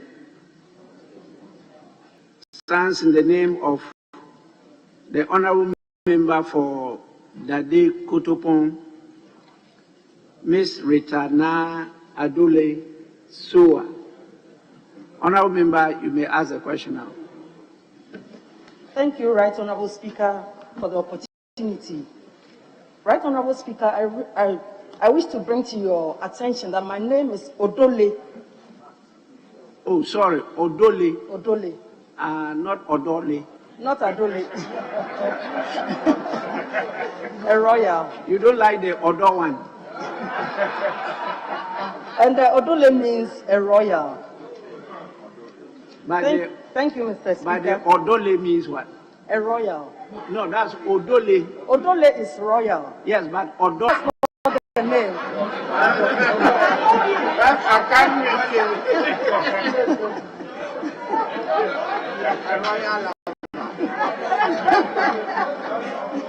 Honorable Odole, yes, please, you may ask your question. Thank you, Right Honourable Speaker, for the opportunity.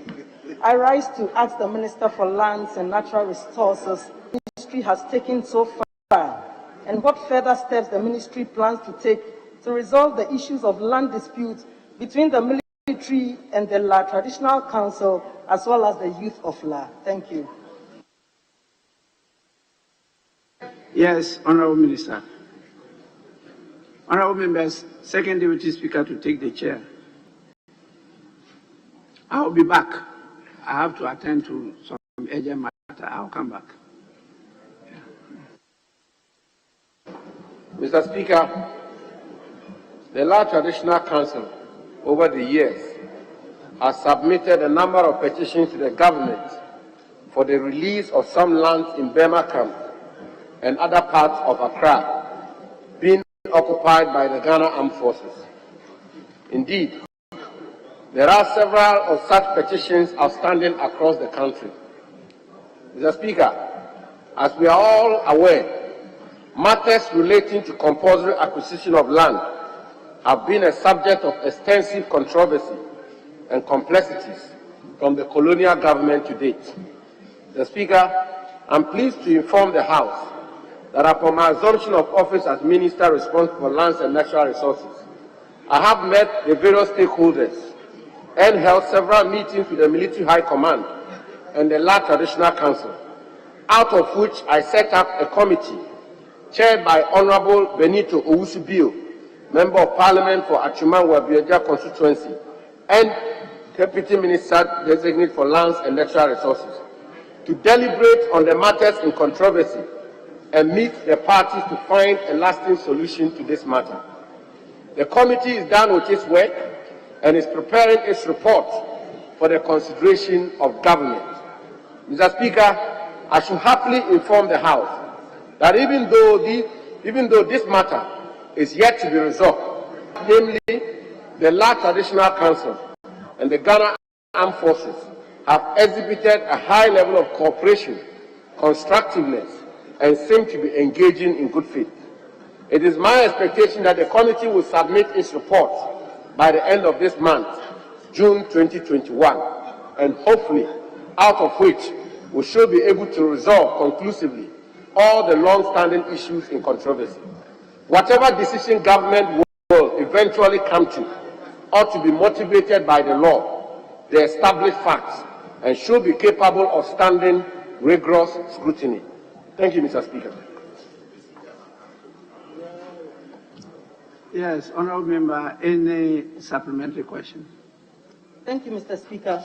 I want to find out from the Honourable Minister when the committee in question was set and what time frame the committee was given to come out with the report. Thank you. When they met and the time frame for the committee to submit its report. Mr. Speaker, as I indicated, the committee is scheduled to present its report by the end of this month, June 2021. The committee was established about a month ago. Thank you. Further supplementary? Mr. Speaker, before I come to the supplementary, I think he hasn't answered the question I put to him. My question was when the committee was set and what time frame the committee was given to present its report. Exactly what he answered. He gave us the time it was set and when it to submit its report. That's what the minister just stated. Maybe you didn't hear him clearly. I can ask him to repeat. Yes, Minister. Mr. Speaker, as I indicated, the committee was set up a month ago, and the committee is scheduled to present its report end of this month. Thank you.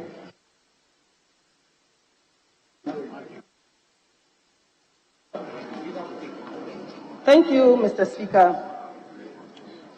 I want to find out from the Minister if there is any proper acquisition of the land in question and under which law. Yes, Honourable Minister. Mr. Speaker, the matters of compulsory acquisitions of land in our country are complex, and therefore this is a matter I inherited, the matter between the Land Traditional Council and the Military High Command. I scheduled a series of meetings with the Military High Command and I came to the firm conclusion that it would be important for us to establish the law and the facts. The law being what the Honourable Member is talking about, the various acquisitions. So if we talk about a square meter of land which is in controversy, was it acquired or not? And if it was acquired, was compensation paid or not? So these are the matters, these are the terms of reference given to the committee. The committee are set up to establish. And you are right, the matters to do with the law are exactly one of the terms of reference of this committee. Thank you. Yes, Honourable Member, any supplementary question? I want to find out from the Minister, the Honourable Minister, what steps the Ministry is taking to prevent the occurrence of 15th April, where some youth of La and some media persons visited the land that they were supposed to have been given to them, and they were brutalized by men in military uniform. And I want to find out what the minister or the ministry is going to do to prevent such occurrences again, since the military are working on the said land where the people were beaten. We need and to pursue justice on the brutalities. Thank you. Yes, Honorable Minister. Mr. Speaker, if such an incident occurred, that is obviously regrettable. But that's a matter for the security agencies to deal with. For my purposes, I'm working with the ministry to ensure that the issues in controversy are resolved. And hopefully, if these issues are resolved, these kinds of confrontations will be averted. But I want to answer by concluding that this claim, correct, falls squarely within the four corners of the security services of our country. Thank you. Yes, Honorable Member for Okaikwe Central. Minister, I'd like to find out from you, from your answer, paragraph 2. Indeed, there are several of such petitions outstanding across the country. We want to find out from you whether this committee is looking into all the petitions before you to enable you to get one deal with holistically. Thank you. Minister, are you minded to answer the question? Mr. Speaker, I thank the Honourable Member for the question. Yes, he's right. There are several petitions on my desk as Minister responsible for lands relating to lands which have been compulsorily acquired and claims and petitions that these lands be reverted to their original owners. The Speaker, they cut across board from Ashanti to Eastern to Northern Ghana, Central, and all over the country.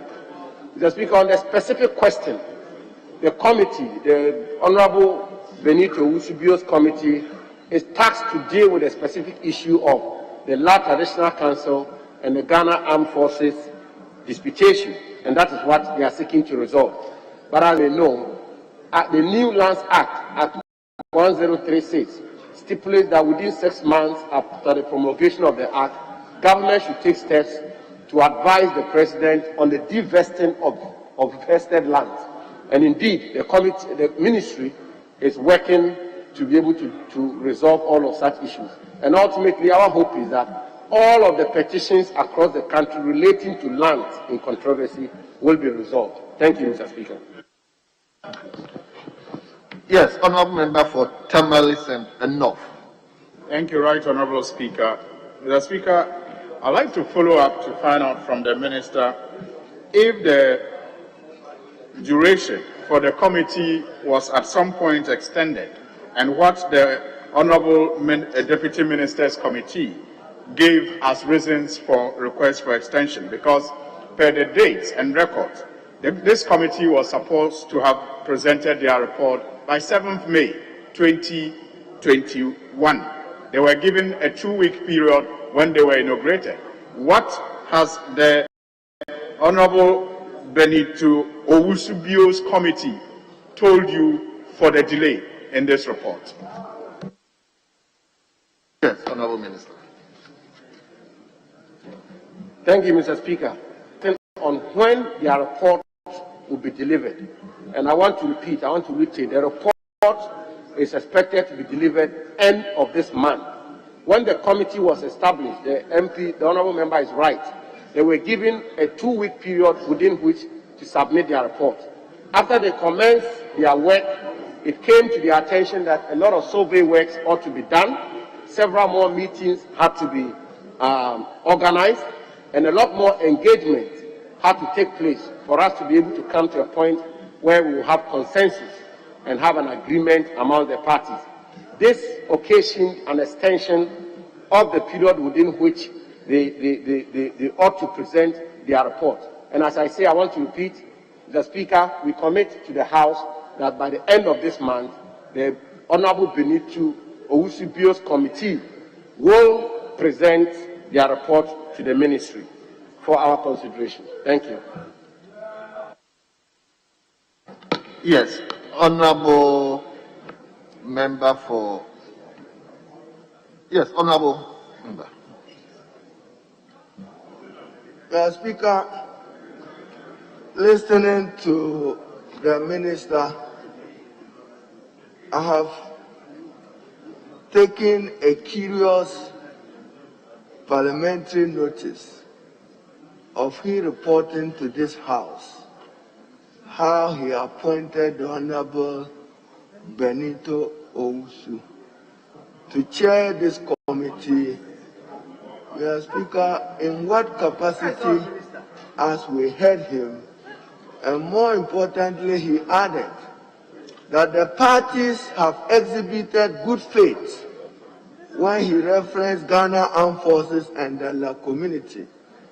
And Mr. Speaker, I want to find out from him whether beatings and assault is acting in good faith, because the people of La were subjected to some indignation of humiliation, of assault in the hands of the men of the Ghana Armed Forces, and whether those beatings were even justified in law. Thank you, Mr. Yes, Honorable Minister.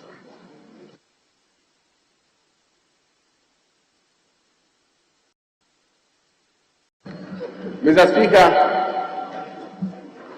it is trite that the Honorable Benito Owusu-Bio is an experienced parliamentarian, 5-term member of parliament, the Ghanaian. He served on the Committee on Lands for several years, and therefore I took the view that he has the requisite expertise, experience to be able to chair this committee and resolve the issues involved.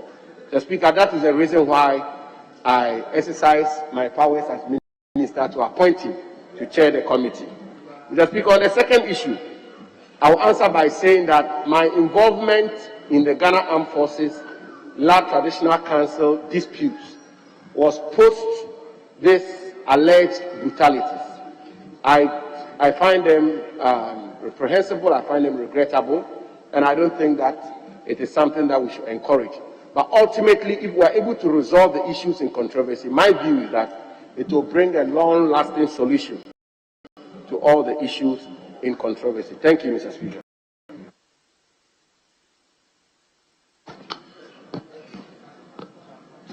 Yes, Honourable Member for Northton. Most grateful, Mr. Speaker. Mr. Speaker, I rise to ask the Honourable Minister for Lands and Natural Resources, by way of supplementary question, what informed the earlier decision by government, led by your predecessor, to announce to the chiefs of land that that government had decided to hand over the lands to them? It appears that that's really the genesis of the crisis. So, are you apprised with that? With that fact, and what accounted for the policy change after the elections? Yes, Honourable Minister.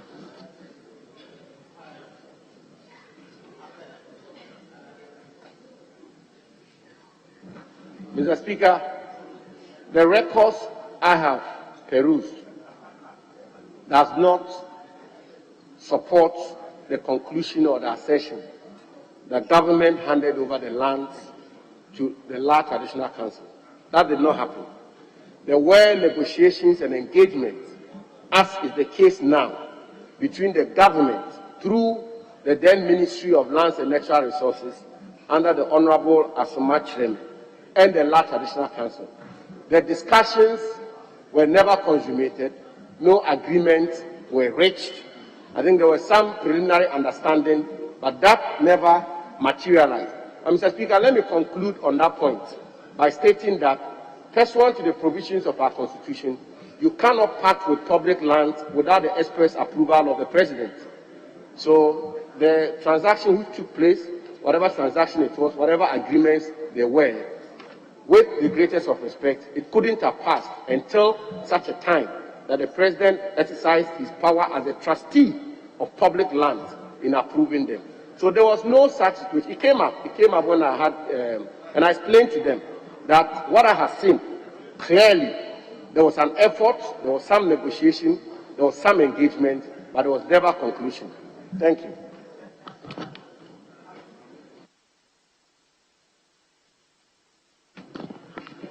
Yes, honorable members, question time has come to a close. Honorable Minister for Lands and Natural Resources, we thank you for attending upon the House to answer questions. We are so grateful. You are discharged now.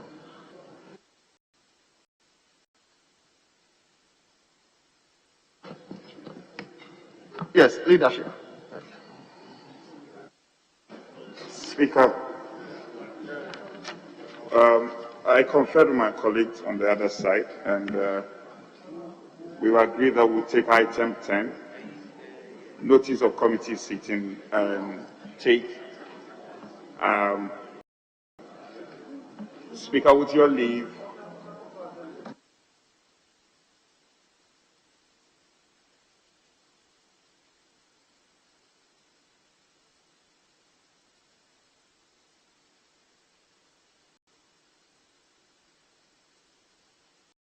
Speaker, so with your leave, we will break into committee of the whole and consider the National Health Insurance formula, as well as a briefing. We'll receive a briefing from the Statistical Service, which was an agreed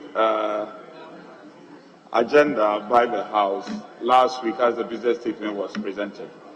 Speaker, with your leave, we will have to break into a committee of the whole.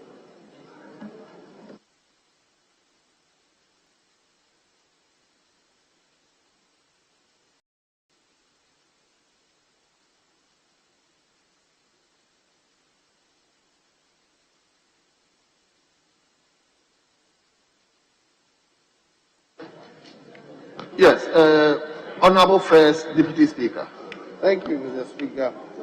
Mr. Speaker, there is an order paper addendum. On the order paper addendum, there's only one item: presentation of papers. The report.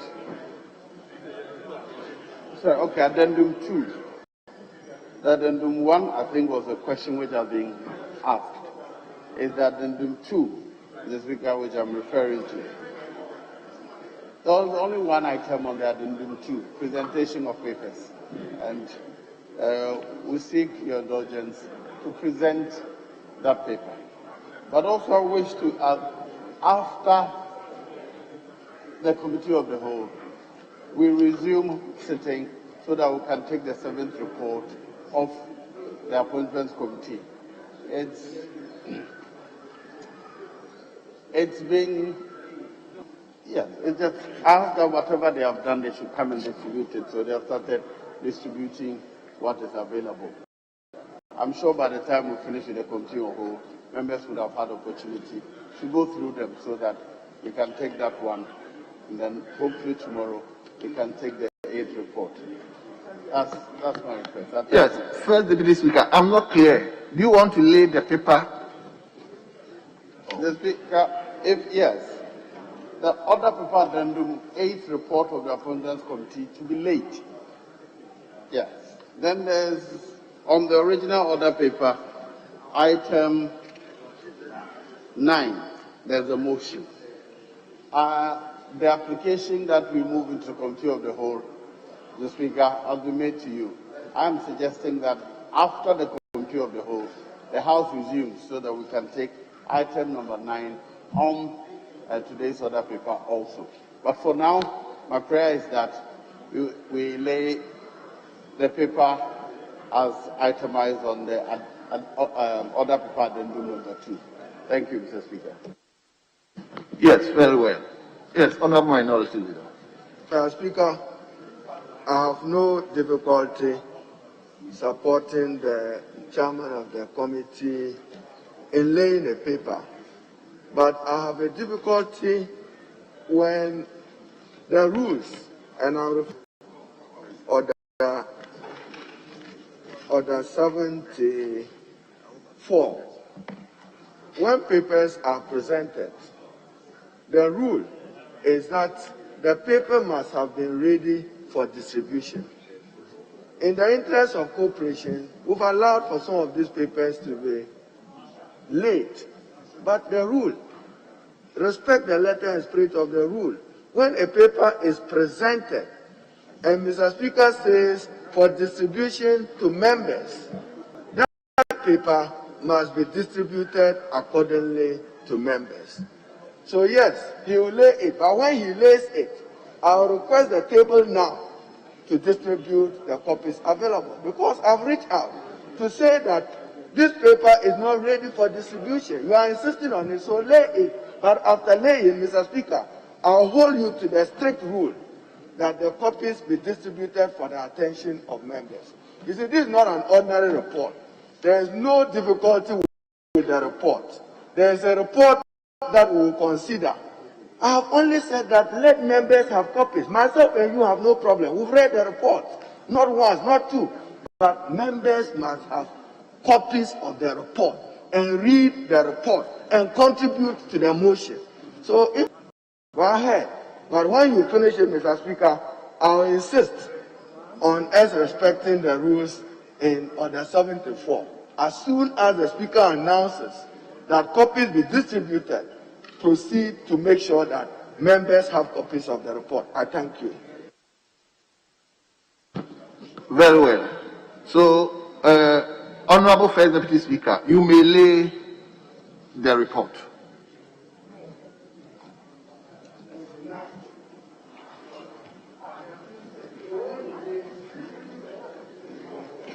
Eighth report of the Appointments Committee on His Excellency the President's nomination for Deputy Ministerial Appointments.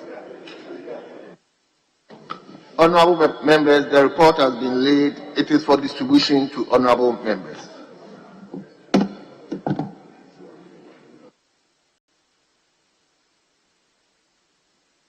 Yes.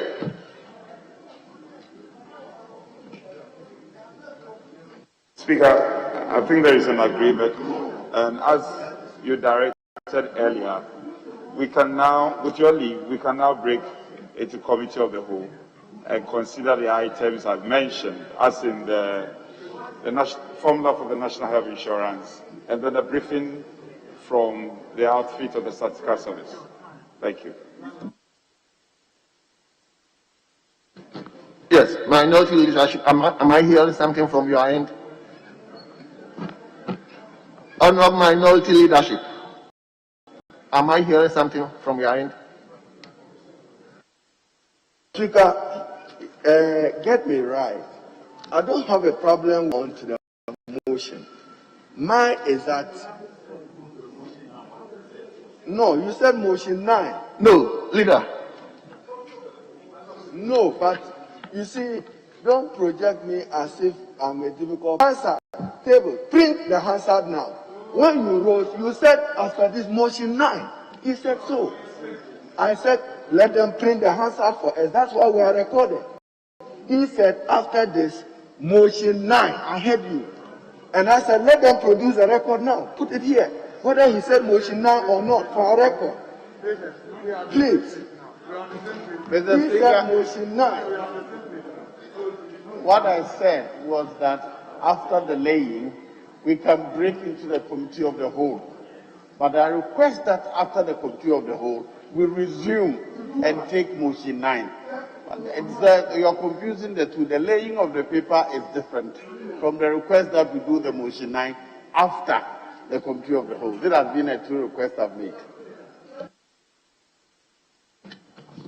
Very well. Honorable members. Yes, minority leader. Mr. Speaker, you see, Samuel's report of appointments is what the chairman wants to take after committee of the whole on national health insurance. What I requested for, and I insist, is that allow members time to peruse the report. I insist on it. That's all I'm asking for. That's all I'm asking for. And you can see, Mr. The lady just walked past my back. She's now distributing the report. Not for my consumption. Myself and chairman, we have seen, reviewed, read. I will contribute. But members are entitled by your rules to these papers late and to read them and to appreciate them and make meaningful. That's all I've asked for. I have no problem with the report at all. I whisper to you.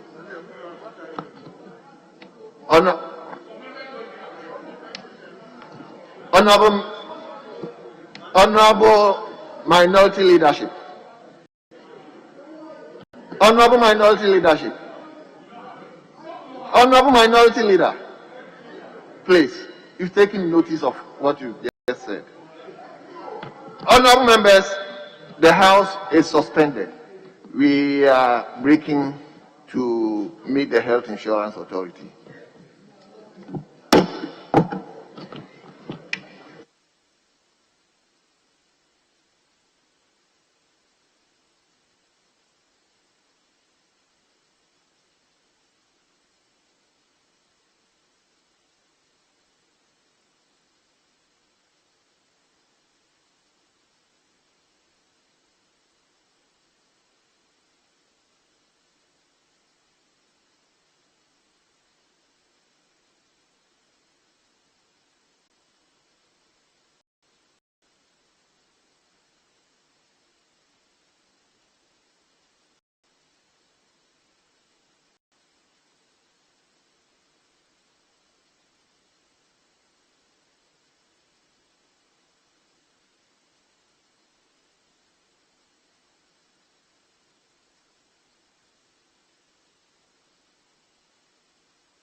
Yes, Honorable Deputy Majority Leader.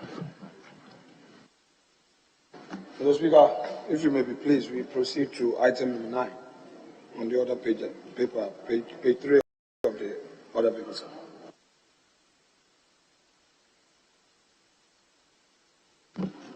I thank you, Mr. Speaker. Yes, very well. Mr. Speaker, I rise to move that the House adopts the 7th report of the Appointments Committee on the Deputy Ministerial Nominations, Excellency the President. Mr. Speaker, I'll refer to the highlights of the report, and I hope that the Hansard Department will capture the entire report as if same has been presented in the House. The Speaker, on Wednesday, 21st April, His Excellency the President presented a list of nominees. The Speaker referred that list to the Appointments Committee to consider and report to the House. Before sitting down to consider the nominations, the Speaker, the committee caused an advert to be placed in newspapers of national circulation, calling on the public their memo on the nominees. The Speaker, after 14 days, no memoranda were received on the in respect of the nominees. In considering the nomination, the Speaker, the committee referred to the Constitution, the 1992 Constitution of Ghana, the Standing Orders of Parliament, and the CV of the nominees. The Speaker, after that, this report covers 12 of the nominees who were considered during the period of 10 days which we undertook that exercise. So, Speaker, this report covers the nomination on Honorable Bright Rekumprobe, Deputy Minister Designate for Employment and Labour Relations, Honorable Michael Ochebefi, Trade and Industry, Honorable Mohammed Amin Adam, Energy. Honorable Stephen Pambing Jalula, Roads and Highways. Honorable Thomas Mbomba, Foreign Affairs. Honorable Abudlai Abanga, Works and Housing. Herbert Krapper, Trade and Industry. Ms. Fatima Abubakar, Information. Mr. Mark Okrekumante, Tourism, Art and Culture. Honorable Mahama Asei Seini, Health. Mr. Alfred Chianyabua, Deputy Attorney General and Ministry of Justice. Honorable Gifty Chum Ampofu, Ministry of Education. So, Speaker, the nominees considered answered questions relating to their eligibility, their integrity, and questions in respect of the areas to which they have been nominated. At the end of the consideration, Mr. Speaker, on page 74, the committee concludes as follows. The committee has duly considered the nomination of His Excellency the President for the ministerial and deputy ministerial appointments in line with the 1992 Constitution and the standings of the House, and recommends the 12 nominees as previously listed for approval by the House. Mr. Speaker, before I bring my motion to an end, I wish to draw the House's attention to some errors which have come to my attention after laying the paper. I urge members to follow me to make the appropriate changes. Mr. Speaker, on page 62, line 5.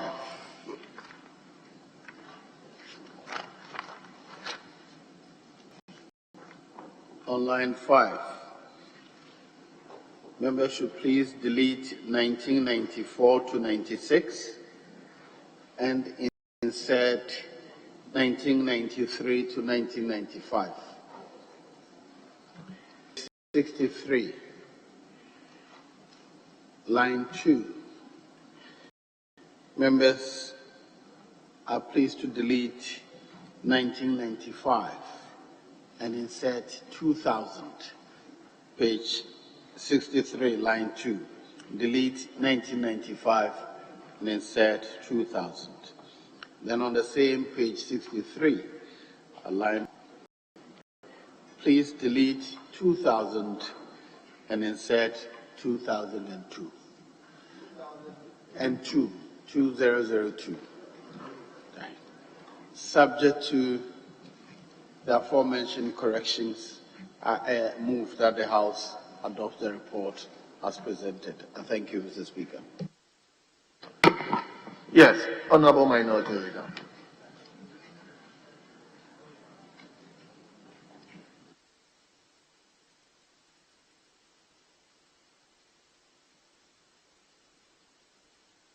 Thank you, Mr. Speaker, for the opportunity to second the motion ably moved by the chairman of the Committee on Appointments. And Mr. Speaker, to indulge you and him, just one more correction as I open to page 3, but it's understandable. Page 3, Mr. Speaker, another additional correction that the chairman will take note. Honorable Gifty Chum Ampofo, Deputy Minister Designate. The for education is missing there, so you have to add for Deputy Minister Designate for Education. And Mr. Speaker, to speak in support of the motion and to support the nomination of our colleagues, Donald Bright Rekubrobe, Michael Achibefi, Dr. Muhammad Amin Adam, and probably Mr. Herbert Krapper, and Mr. Speaker, my own schoolmate, Mr. Alfred Chianyabua, and Mr. Speaker, to make a few comments. One, Mr. Speaker, is if you look at page 6, magic behind stable labor front. The labor front was largely stabilized by end of 2016 because the most insidious conflicts were dealt with It had to do with second-tier pension scheme, matters arising out of the non-availability for the country of codified conditions of service for health workers. So all these major conflict issues were particularly resolved before 2017. Mr. Speaker, the nominee also spoke about minimum wage. That's the Honorable Broby, the Honorable Deputy Minister Designate for Employment, Bride Weku Broby. And Mr. Speaker, it's important to emphasize that the minimum wage private sector, and we should be interested in public sector wages and the relationship between minimum wage and public sector wages. So we expect that sooner than later, government and its tripartite partners a determination of public sector base pay so that workers will know whether to expect some fortune of 10, 11% or 12% as it may be. But necessarily, as I observed earlier, there was no budget provision for increment in wages. And therefore, it will be significant that we know what government position is.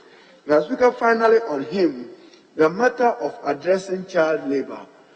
Mr. Speaker, growing up, I used to go to farm with my uncle. I'm sure any British or any European at the time would have construed that as child labor or child slavery. But it was part of my socialization. Every other time that schools were on holiday, compelled by my mother to go to Damankong Hill to go and farm. They conceive this as labor or slavery. I think that they are oversetting it. Mr. Speaker, to Honorable Michael Ochebefi, and I think, Mr. Speaker, it's just my recommendation. The Committee on Trade and Industry must take particular the free zones. At the time he inherited it, staff population was just about 80. Today, it's more than 120. What happens to productivity? The numbers have ballooned, and therefore the Committee on Trade and Industry must be interested in taking it up. He goes to assist the Honorable Alain Chimantin as Minister for Trade and Industry. Mr. Speaker, I insist that many of the functions of the Trade Ministry have been taken away to the Ministry of Finance, particularly matters of and that has to be corrected, including even the Ghana Exim Bank. Mr. Speaker, finally, Dr. Mohammed Amin Adam Anta as is popularly known. We grew up together in Tamale, and he's done his contribution by many young people. He's also becoming like the senior deputy minister from the north. From 2005 and 7, he's been deputy. Probably, Mr. Speaker, he will be deputy to the Honorable Obu Amwa as the senior of the deputy ministers. Anta will qualify to deputize for him. And lucky him that he's not received the president's attention of being elevated to the status of minister. But I'm sure he'll be praying to his God that someday, once I say tomorrow probably, the wish of God will be done. But Mr. Speaker, undoubtedly, brilliant understands the subject matter, which is energy related. My problem with him is the way he harassed the Honorable Dandawa out of Karga and distributing state resources as if they were personal resources in Karga, or he was instructing VRA and others not to make transformers and electric wires available to him. But nonetheless, Mr. Speaker, he will add up to the Minister for Energy performing the role. We need to improve the performance of our energy sector, whether it's do so or preso. Ghanaians are concerned about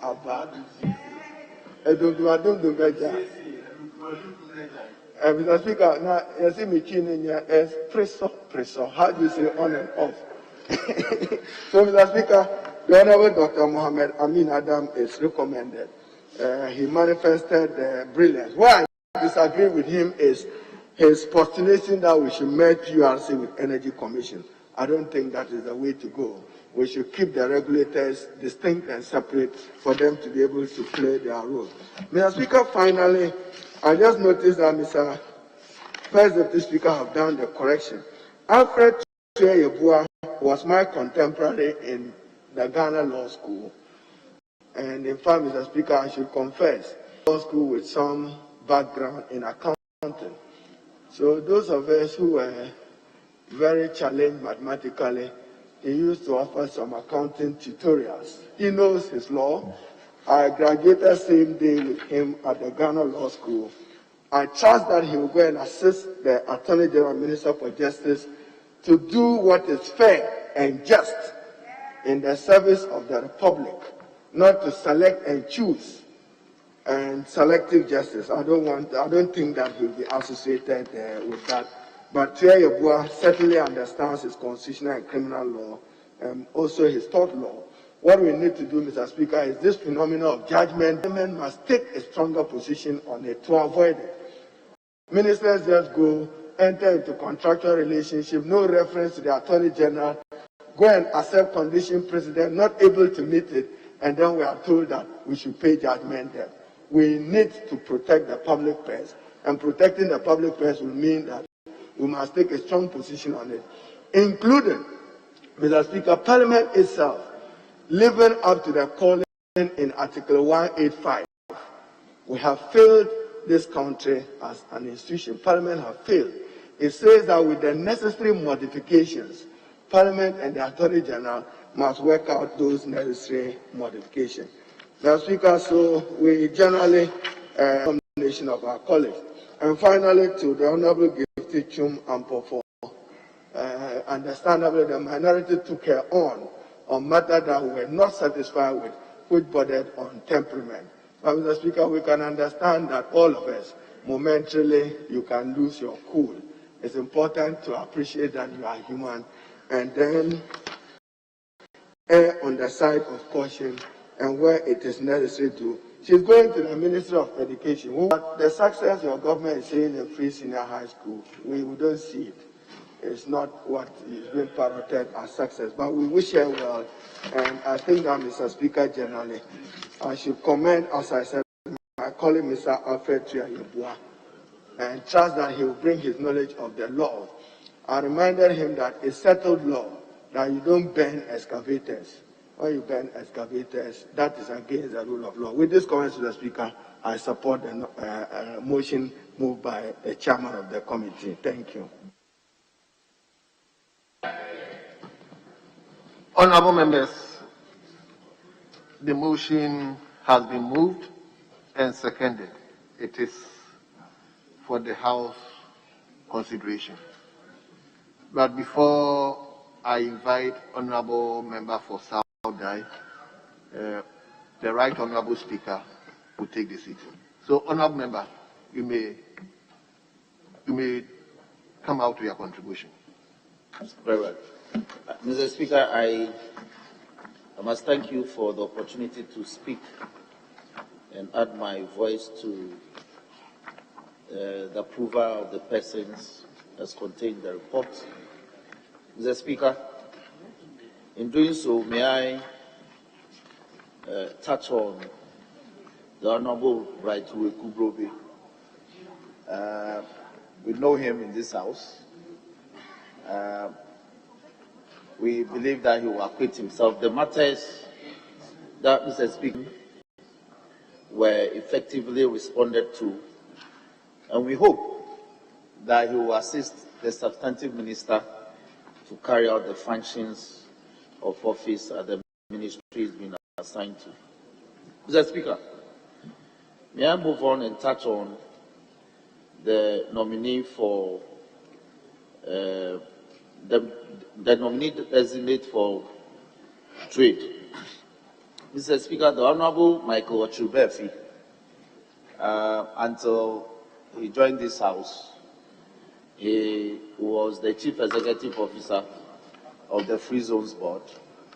He understands matters of trade, including the local dynamics and the international dynamics. Mr. Speaker, yes, of the committee that recently met with the Ghana Investment Promotion Agency. Mr. Speaker, we understand that the newly signed Continental Free Trade Agreement will bring opportunities, but so will standards be introduced. And so what benefits will it bring to our locals when we are unable to produce to meet standards that, for instance, will be agreeable to the country designation like South Africa. So, Mr. Speaker, it's very important that we are able to create opportunities for our local firms to be able to benefit. Indeed, also with standards will come languages. We should be able to package our products in such a way that they will be translated into other languages that are not known to us. Mr. Speaker, I would therefore on this note wish Mr. Michael Ochubefi all the best and the Minister of Trade. It's a very important industry. It's a very important ministry that I think that himself, coupled with his two other colleague deputies, will be able to assist the substantive minister to deliver the policies of the government. Mr. Speaker, next will be my own senior in school, who was student politician, Dr. Mohammed Amin Anta, former NUCS president, very erudite economics, well-versed in energy matters. Like my leader said, he's closely behind the Honorable Obi Amwa in the ranking of the senior deputy ministers. This will be his second stint as the Deputy Minister of Energy.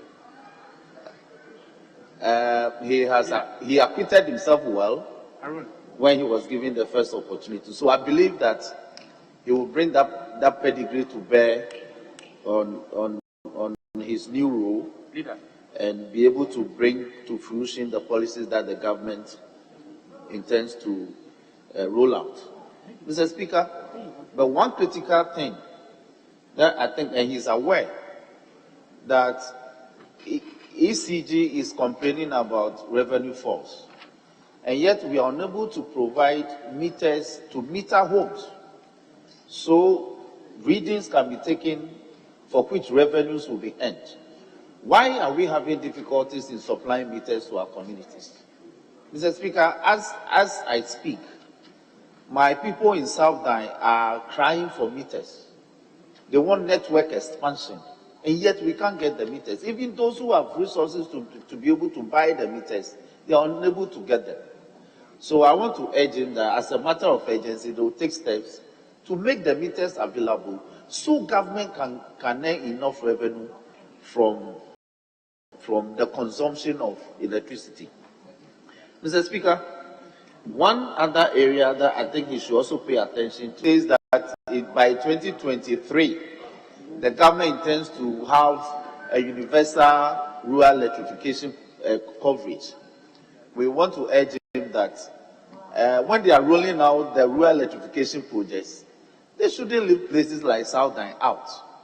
I still have a lot of communities that are not connected. And I will urge you that you do universal coverage of this support. Did you say by 2023? Mr. Speaker, indeed, yes. In The one of the program says by 2023 there will be universal electricity coverage in the country. Yes, Mr. Speaker, I can refer the House to that particular reference and unless the policy has been revised. I never read it anywhere, that 2023. No. Mr. Speaker, Mr. Speaker, if I may, 2024, I stand to be correct. Even that one is still the printer's devil. And Mr. Speaker, if I may refer the House to page 25. I say that may be a printer's devil. Very well. But if I may just read for the records. Yes. Mr. Speaker, the last sentence of the issues relating to some rural electrification projects, page 25 of the main report, it says he expressed the commitment of the government to ensure universal access of electricity across the country by 2024 and promised to assist his minister to achieve it. Mr. Speaker.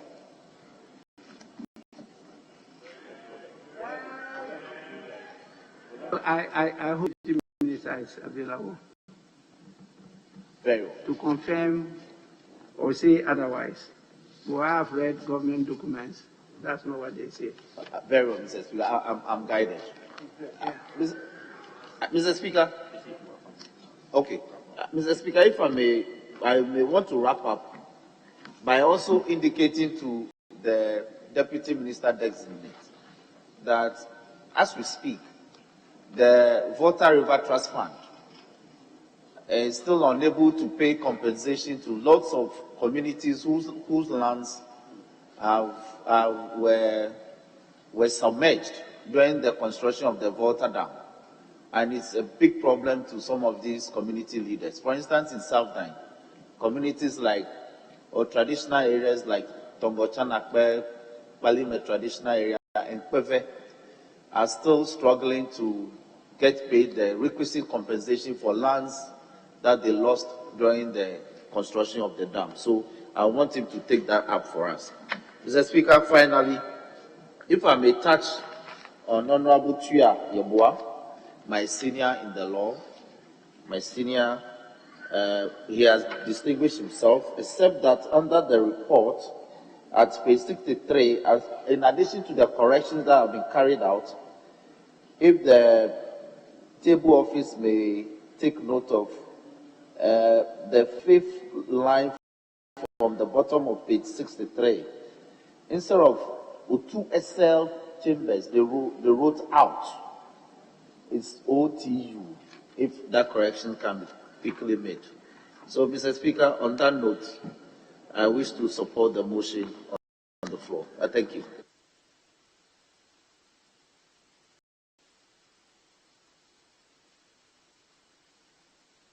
Well, from the I have here is Honorable Sam George, first before Honorable Abuka.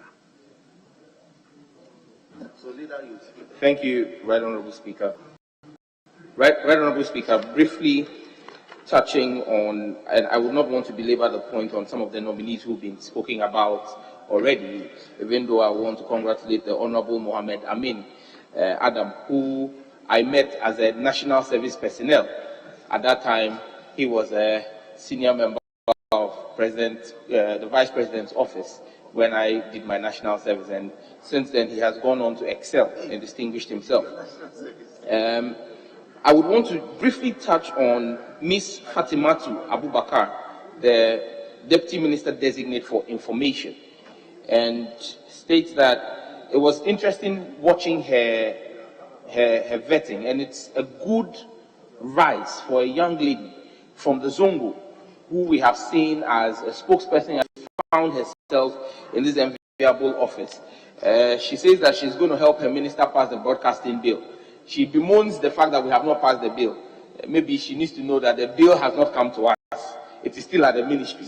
And so if the ministry brings the bill to this house will act with expedition on the bill.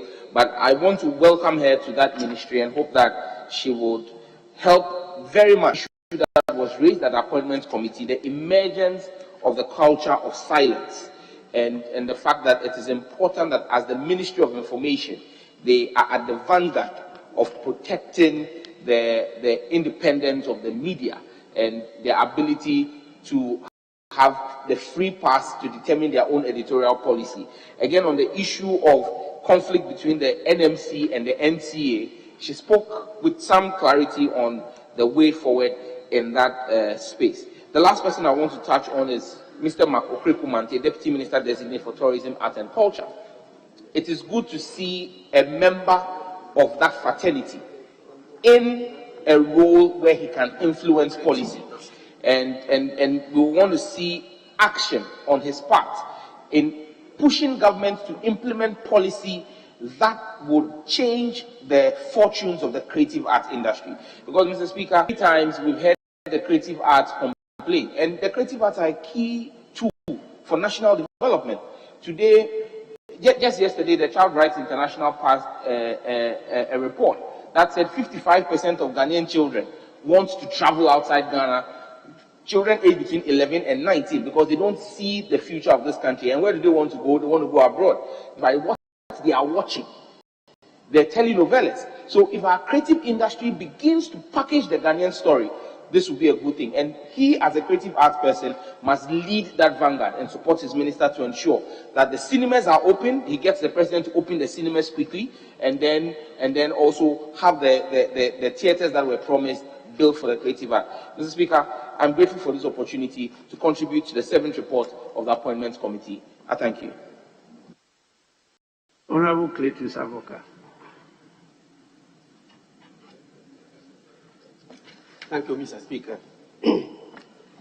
Speaker, let me join my colleagues in supporting the motion and to congratulate these.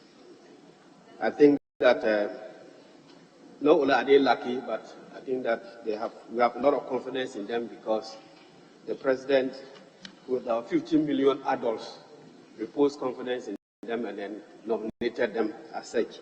So I congratulate them.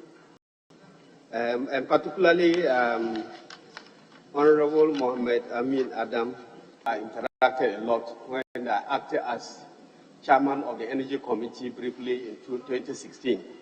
I used him and his advice was very resourceful and useful. We are grateful to you. And then also two others, Honorable Abdullah Banga and then Miss Fatima Abubakar, who are hailing from my traditional area. We congratulate them. And my learned friend, Mr. Alfred Chua Yeboah. Chua Yeboah. I congratulate him. Yeboah, yes. I congratulate him. Mr. Speaker, I want to make two observations, and that is coming from the vetting of the Yeboah as Deputy Attorney General, Deputy Minister for Justice. I want to congratulate him for his boldness. I don't know him before. I haven't met him before. I haven't interacted with him before. But it is from the vetting proceedings that I want to congratulate him for his boldness and courage. When they asked him this question, whether he thought that they should remove capital punishment, the death sentence, from the statute books. And he replied, among other things, that even though he's a human rights lawyer, he thinks it was premature for us as a country to delete capital punishment from our statute books. That is the area where I associate myself entirely with, and I want to congratulate him. Mr. Speaker, admittedly, death penalty in our statute book is not unconstitutional. In fact, the Constitution itself has provided that if you subvert the Constitution, directly or indirectly, or assist and rest of them, and then you are tried by a court of competent jurisdiction and convicted, you can be sentenced to death. In fact, Article 3 of the Constitution says that. Article 3 of the Constitution makes that clear provision to, and I think that if, as a country, we look at the manner in which some of these crimes are committed, the horrendous crimes are committed, very horrific, very gruesome, it will be very laborious to recount the manner in which some of these armed robberies take place. Against the background of this type of heinous criminal offenses, I think that we will be surrendering the country to the criminals if we, at this moment, delete death sentence or capital punishment from our statute books. The message will be sent there is that, oh, we have surrendered to the criminals. So you fear you. So even if you commit any crime and you kill somebody in the process, we can only sentence you to imprisonment or some long-term imprisonment. You will not die at all. That will embolden many criminals. That will even motivate them. Yeah, I won't die again. After all, Ghana politics, it is this era that have committed a crime. Another government will come after 5 years, 4, 5, 10 years, and then they can be pardoned and they'll come out. So they'll be emboldened to continue with the criminal activities that they engage in. He will say that, oh, if I go there for even 4 or 5 years and I'm able to entice the prison warders who are there, they will write a report that I'm not well. And at the end of my day or Independence Day, the president can pardon me. I think that we shouldn't leave that room for them to gamble with. So I think that my heart is full of the milk of human kindness. My heart is full of the milk of human kindness. But I abhor the horrific manner in which these crimes take place. The gruesome manner in which they take place, I abhor it. So that is why I congratulate the Deputy Minister Designate for his boldness, because I know so many big officers, big officers, institutions, and the rest of them, priests, and all types of people have been clamoring that we should delete it from the statute books. I think that is premature and it is very, very dangerous.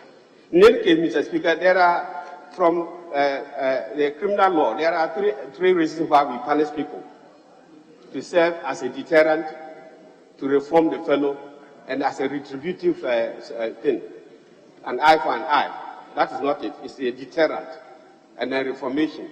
So if we remove the deterrent aspect, are we changing the law on the common law on the essence of punishment? If we remove the deterrent aspect, it is there to deter people. And I think that we should continue to have it there.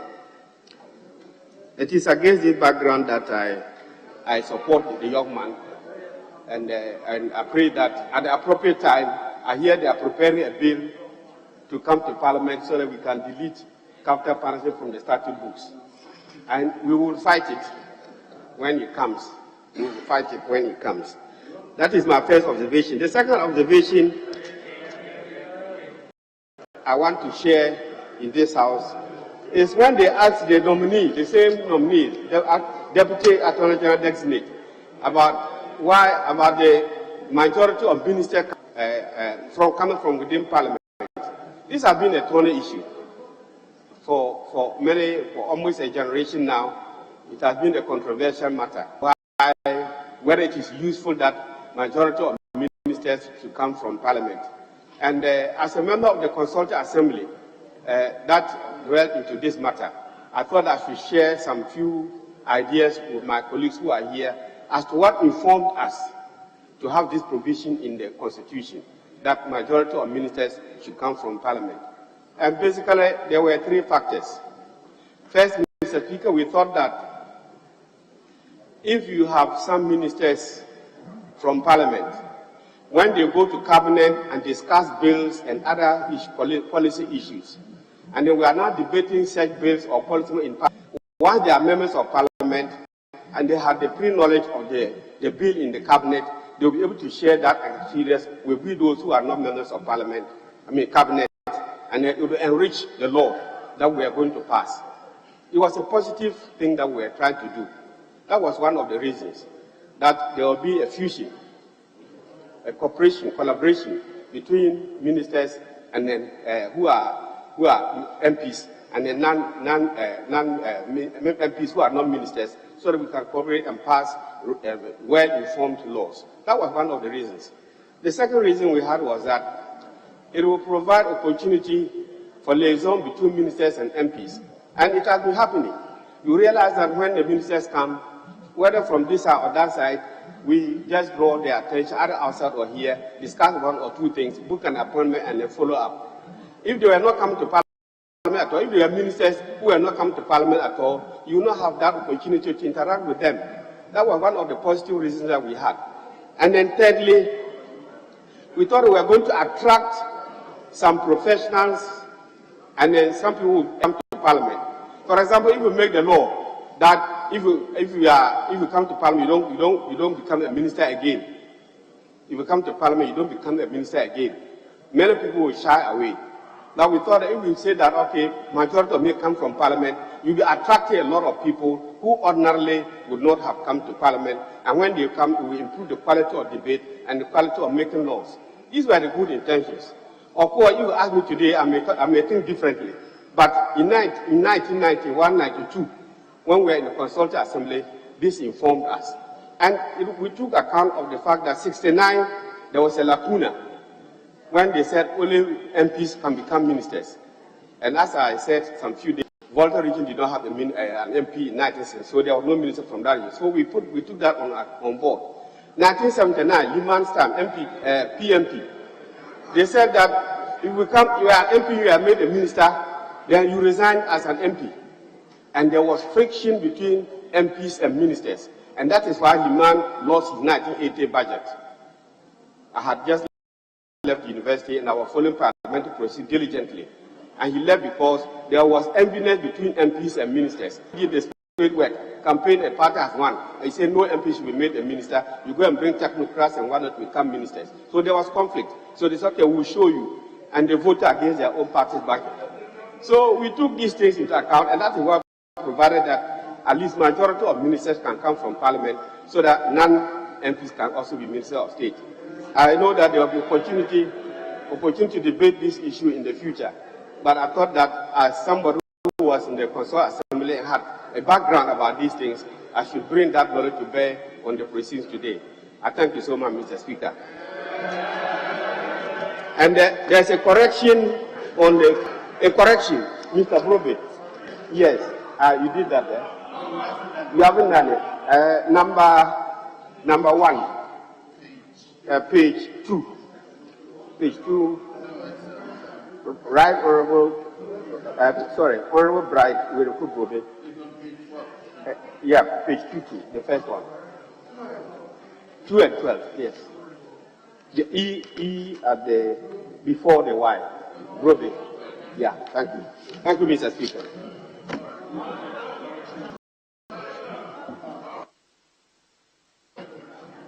At the conclusion of debate. Mr. Speaker, sorry, there's a correction.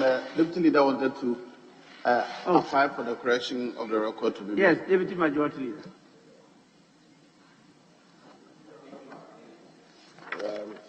Before I make my own contribution, permit me to make this correction at page 12 of the report, paragraph 413.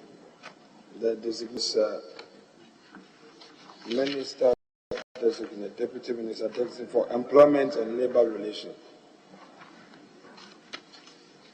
Mr. Speaker, so you delete the land and natural resources and insert employment and labor relations. Sorry, you said page 12 of the report, paragraph 413. Line 3 of the said paragraph. We delete Minister. Yes, Minister for Lands and Natural Resources. Yes, we delete and insert employment and labor relations, Mr. Speaker. Having said that, let me first thank all colleagues for making it possible for this report to be taken. Indeed, on Thursday, when temperatures were high, through your guidance and our own cooperation, we resolved that which needed to be resolved. And today, our colleague, Gifty, is part of this report. Mr. Speaker, throughout this period of hearing, vetting, and all that, it's taking the cooperation of this House to make sure that this thing is done. No doubt, our democracy has gotten to a point where the national interest, whether in government or in opposition, is the ultimate object. And once there is this understanding, this country's democracy indeed has a future. Mr. Speaker, we have few women in politics. Therefore, when I see their courage in getting into mainstream politics. My only wish is that they don't come and compete with me in my own constituency, but I wish them well. So, Mr. Speaker, I am happy that at least we have women in here who have been nominated by Mr. President, especially the very young ones. I congratulate them, and I believe that they would take advantage of opportunity to serve their country. Mr. Speaker, I conclude by drawing the attention of the nominees to this very important observation by many. Since 1992, all deputy ministers have had one reason or the other to complain. All deputy ministers, they get in very happy, anxious, and they come back complaining. But, Mr. Speaker, for those who waited on the Lord, who had all the patience, they renewed their strength. So, honorable nominees, don't go and expect all things to be rosy. Just take it easy, calm your nerves, manage the situation, always having in mind that we are all of the same stock. And I'm sure one day it will get your turn. However, any frustration that you go through, don't visit it on any deputy when you finally get promoted one day. Bear in mind the peculiar situation you found yourself when life was not good for you. Mr. Speaker, having said all of these, let me associate myself with the earlier submissions made and therefore call on all colleagues to support this motion as per the recommendation by your committee. I thank you so much indeed.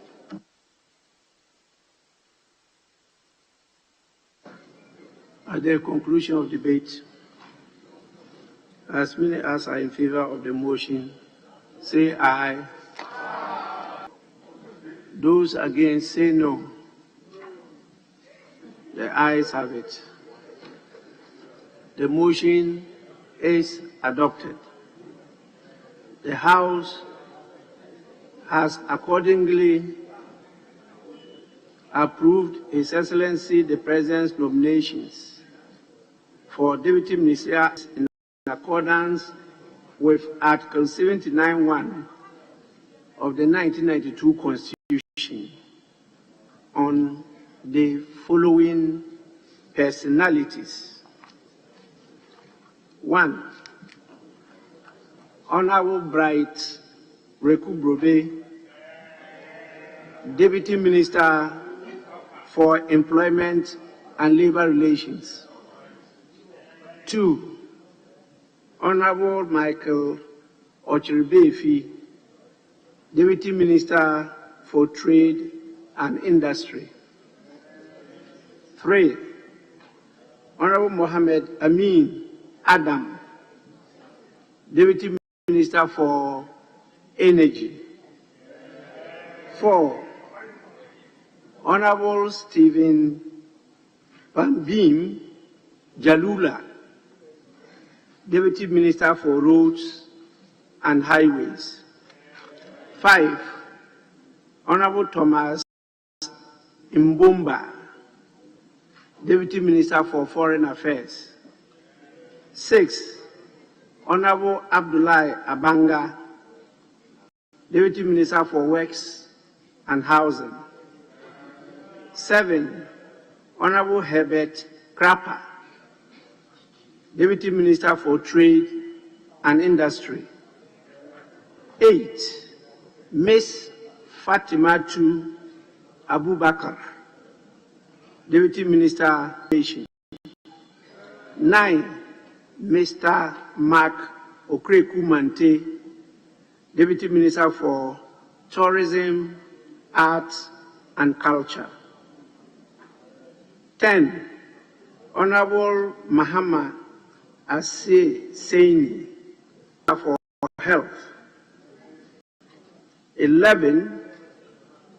Mr. Alfred Chua Yebua, Deputy Minister, Office of the Attorney General and Justice. And 12, Honorable Gifty Chum Ampofo, Deputy Minister. Why? Is it at large? No, for education, because we made that correction.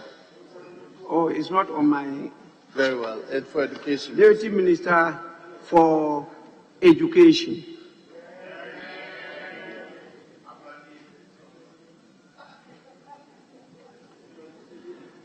On behalf of Parliament and on my part, I want to congratulate all the deputy ministers who have so distinguished themselves as to receive the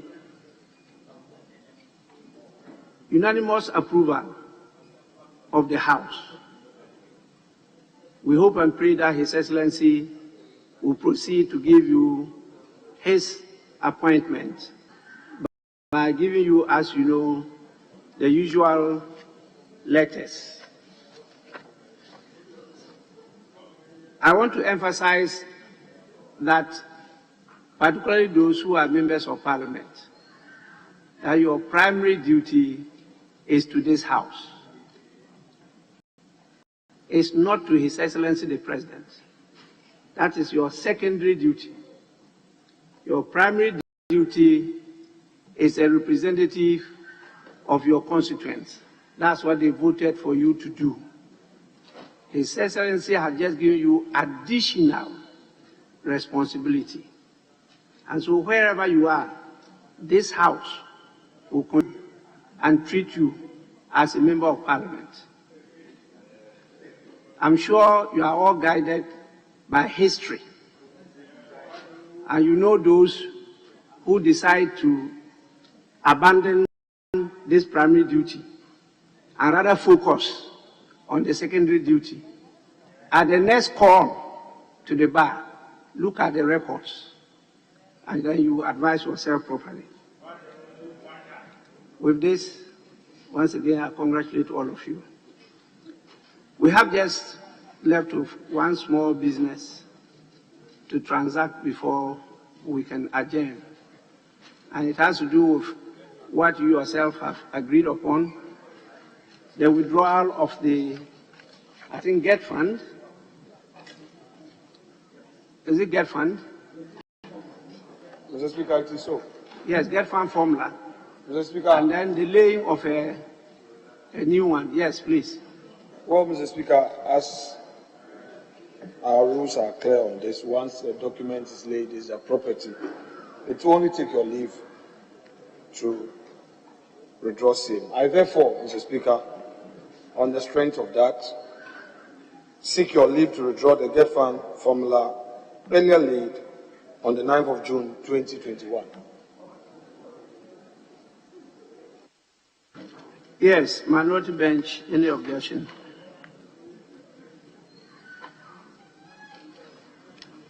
Leave granted. Leave granted. Yes, earlier report of the GET fund withdrawn.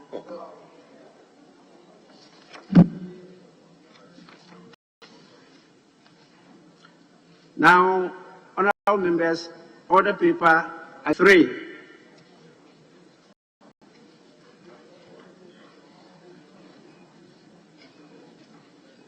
At the commencement of public business, presentation of papers, the following paper to be presented by the majority leader.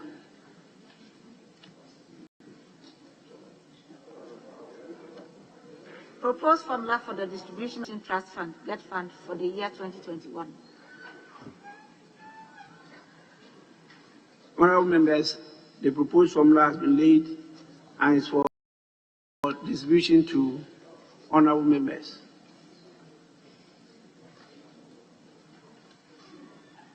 It being 5 minutes after 18 hours, I think you are now in my hands, and I will proceed accordingly without calling for any motion to adjourn the House. Mr. Speaker, that is rightly within your discretion, but we have conferred, and if it will please you, you may adjourn to tomorrow 2 p.m. Well, I had directed earlier on that we were adjourning to 2. So we are of the same mind. And so the House is accordingly, yes, Minority Leader. Mr. Speaker, just a small announcement. Mr. Speaker, Mr. Speaker, want members to take notice that tomorrow at 12 noon, your good self will be inaugurating the Parliamentary Friendship Association, the Management Committee of the Parliamentary Association. Mr. Speaker, you are doing that, and it is your summons. They must make it a point to attend at 12 noon, Mr. Speaker. Yes, Honorable Deputy Majority Leader, thank you for echoing what has been announced many times. Tomorrow at 12 noon, we will be inaugurating the Management Committee of the Parliamentary Friendship Associations. Honorable Member, please, I hope you are not one of those who just approved.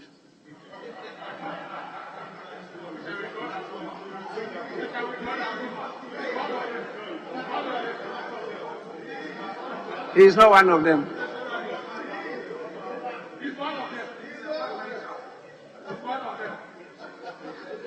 Yes,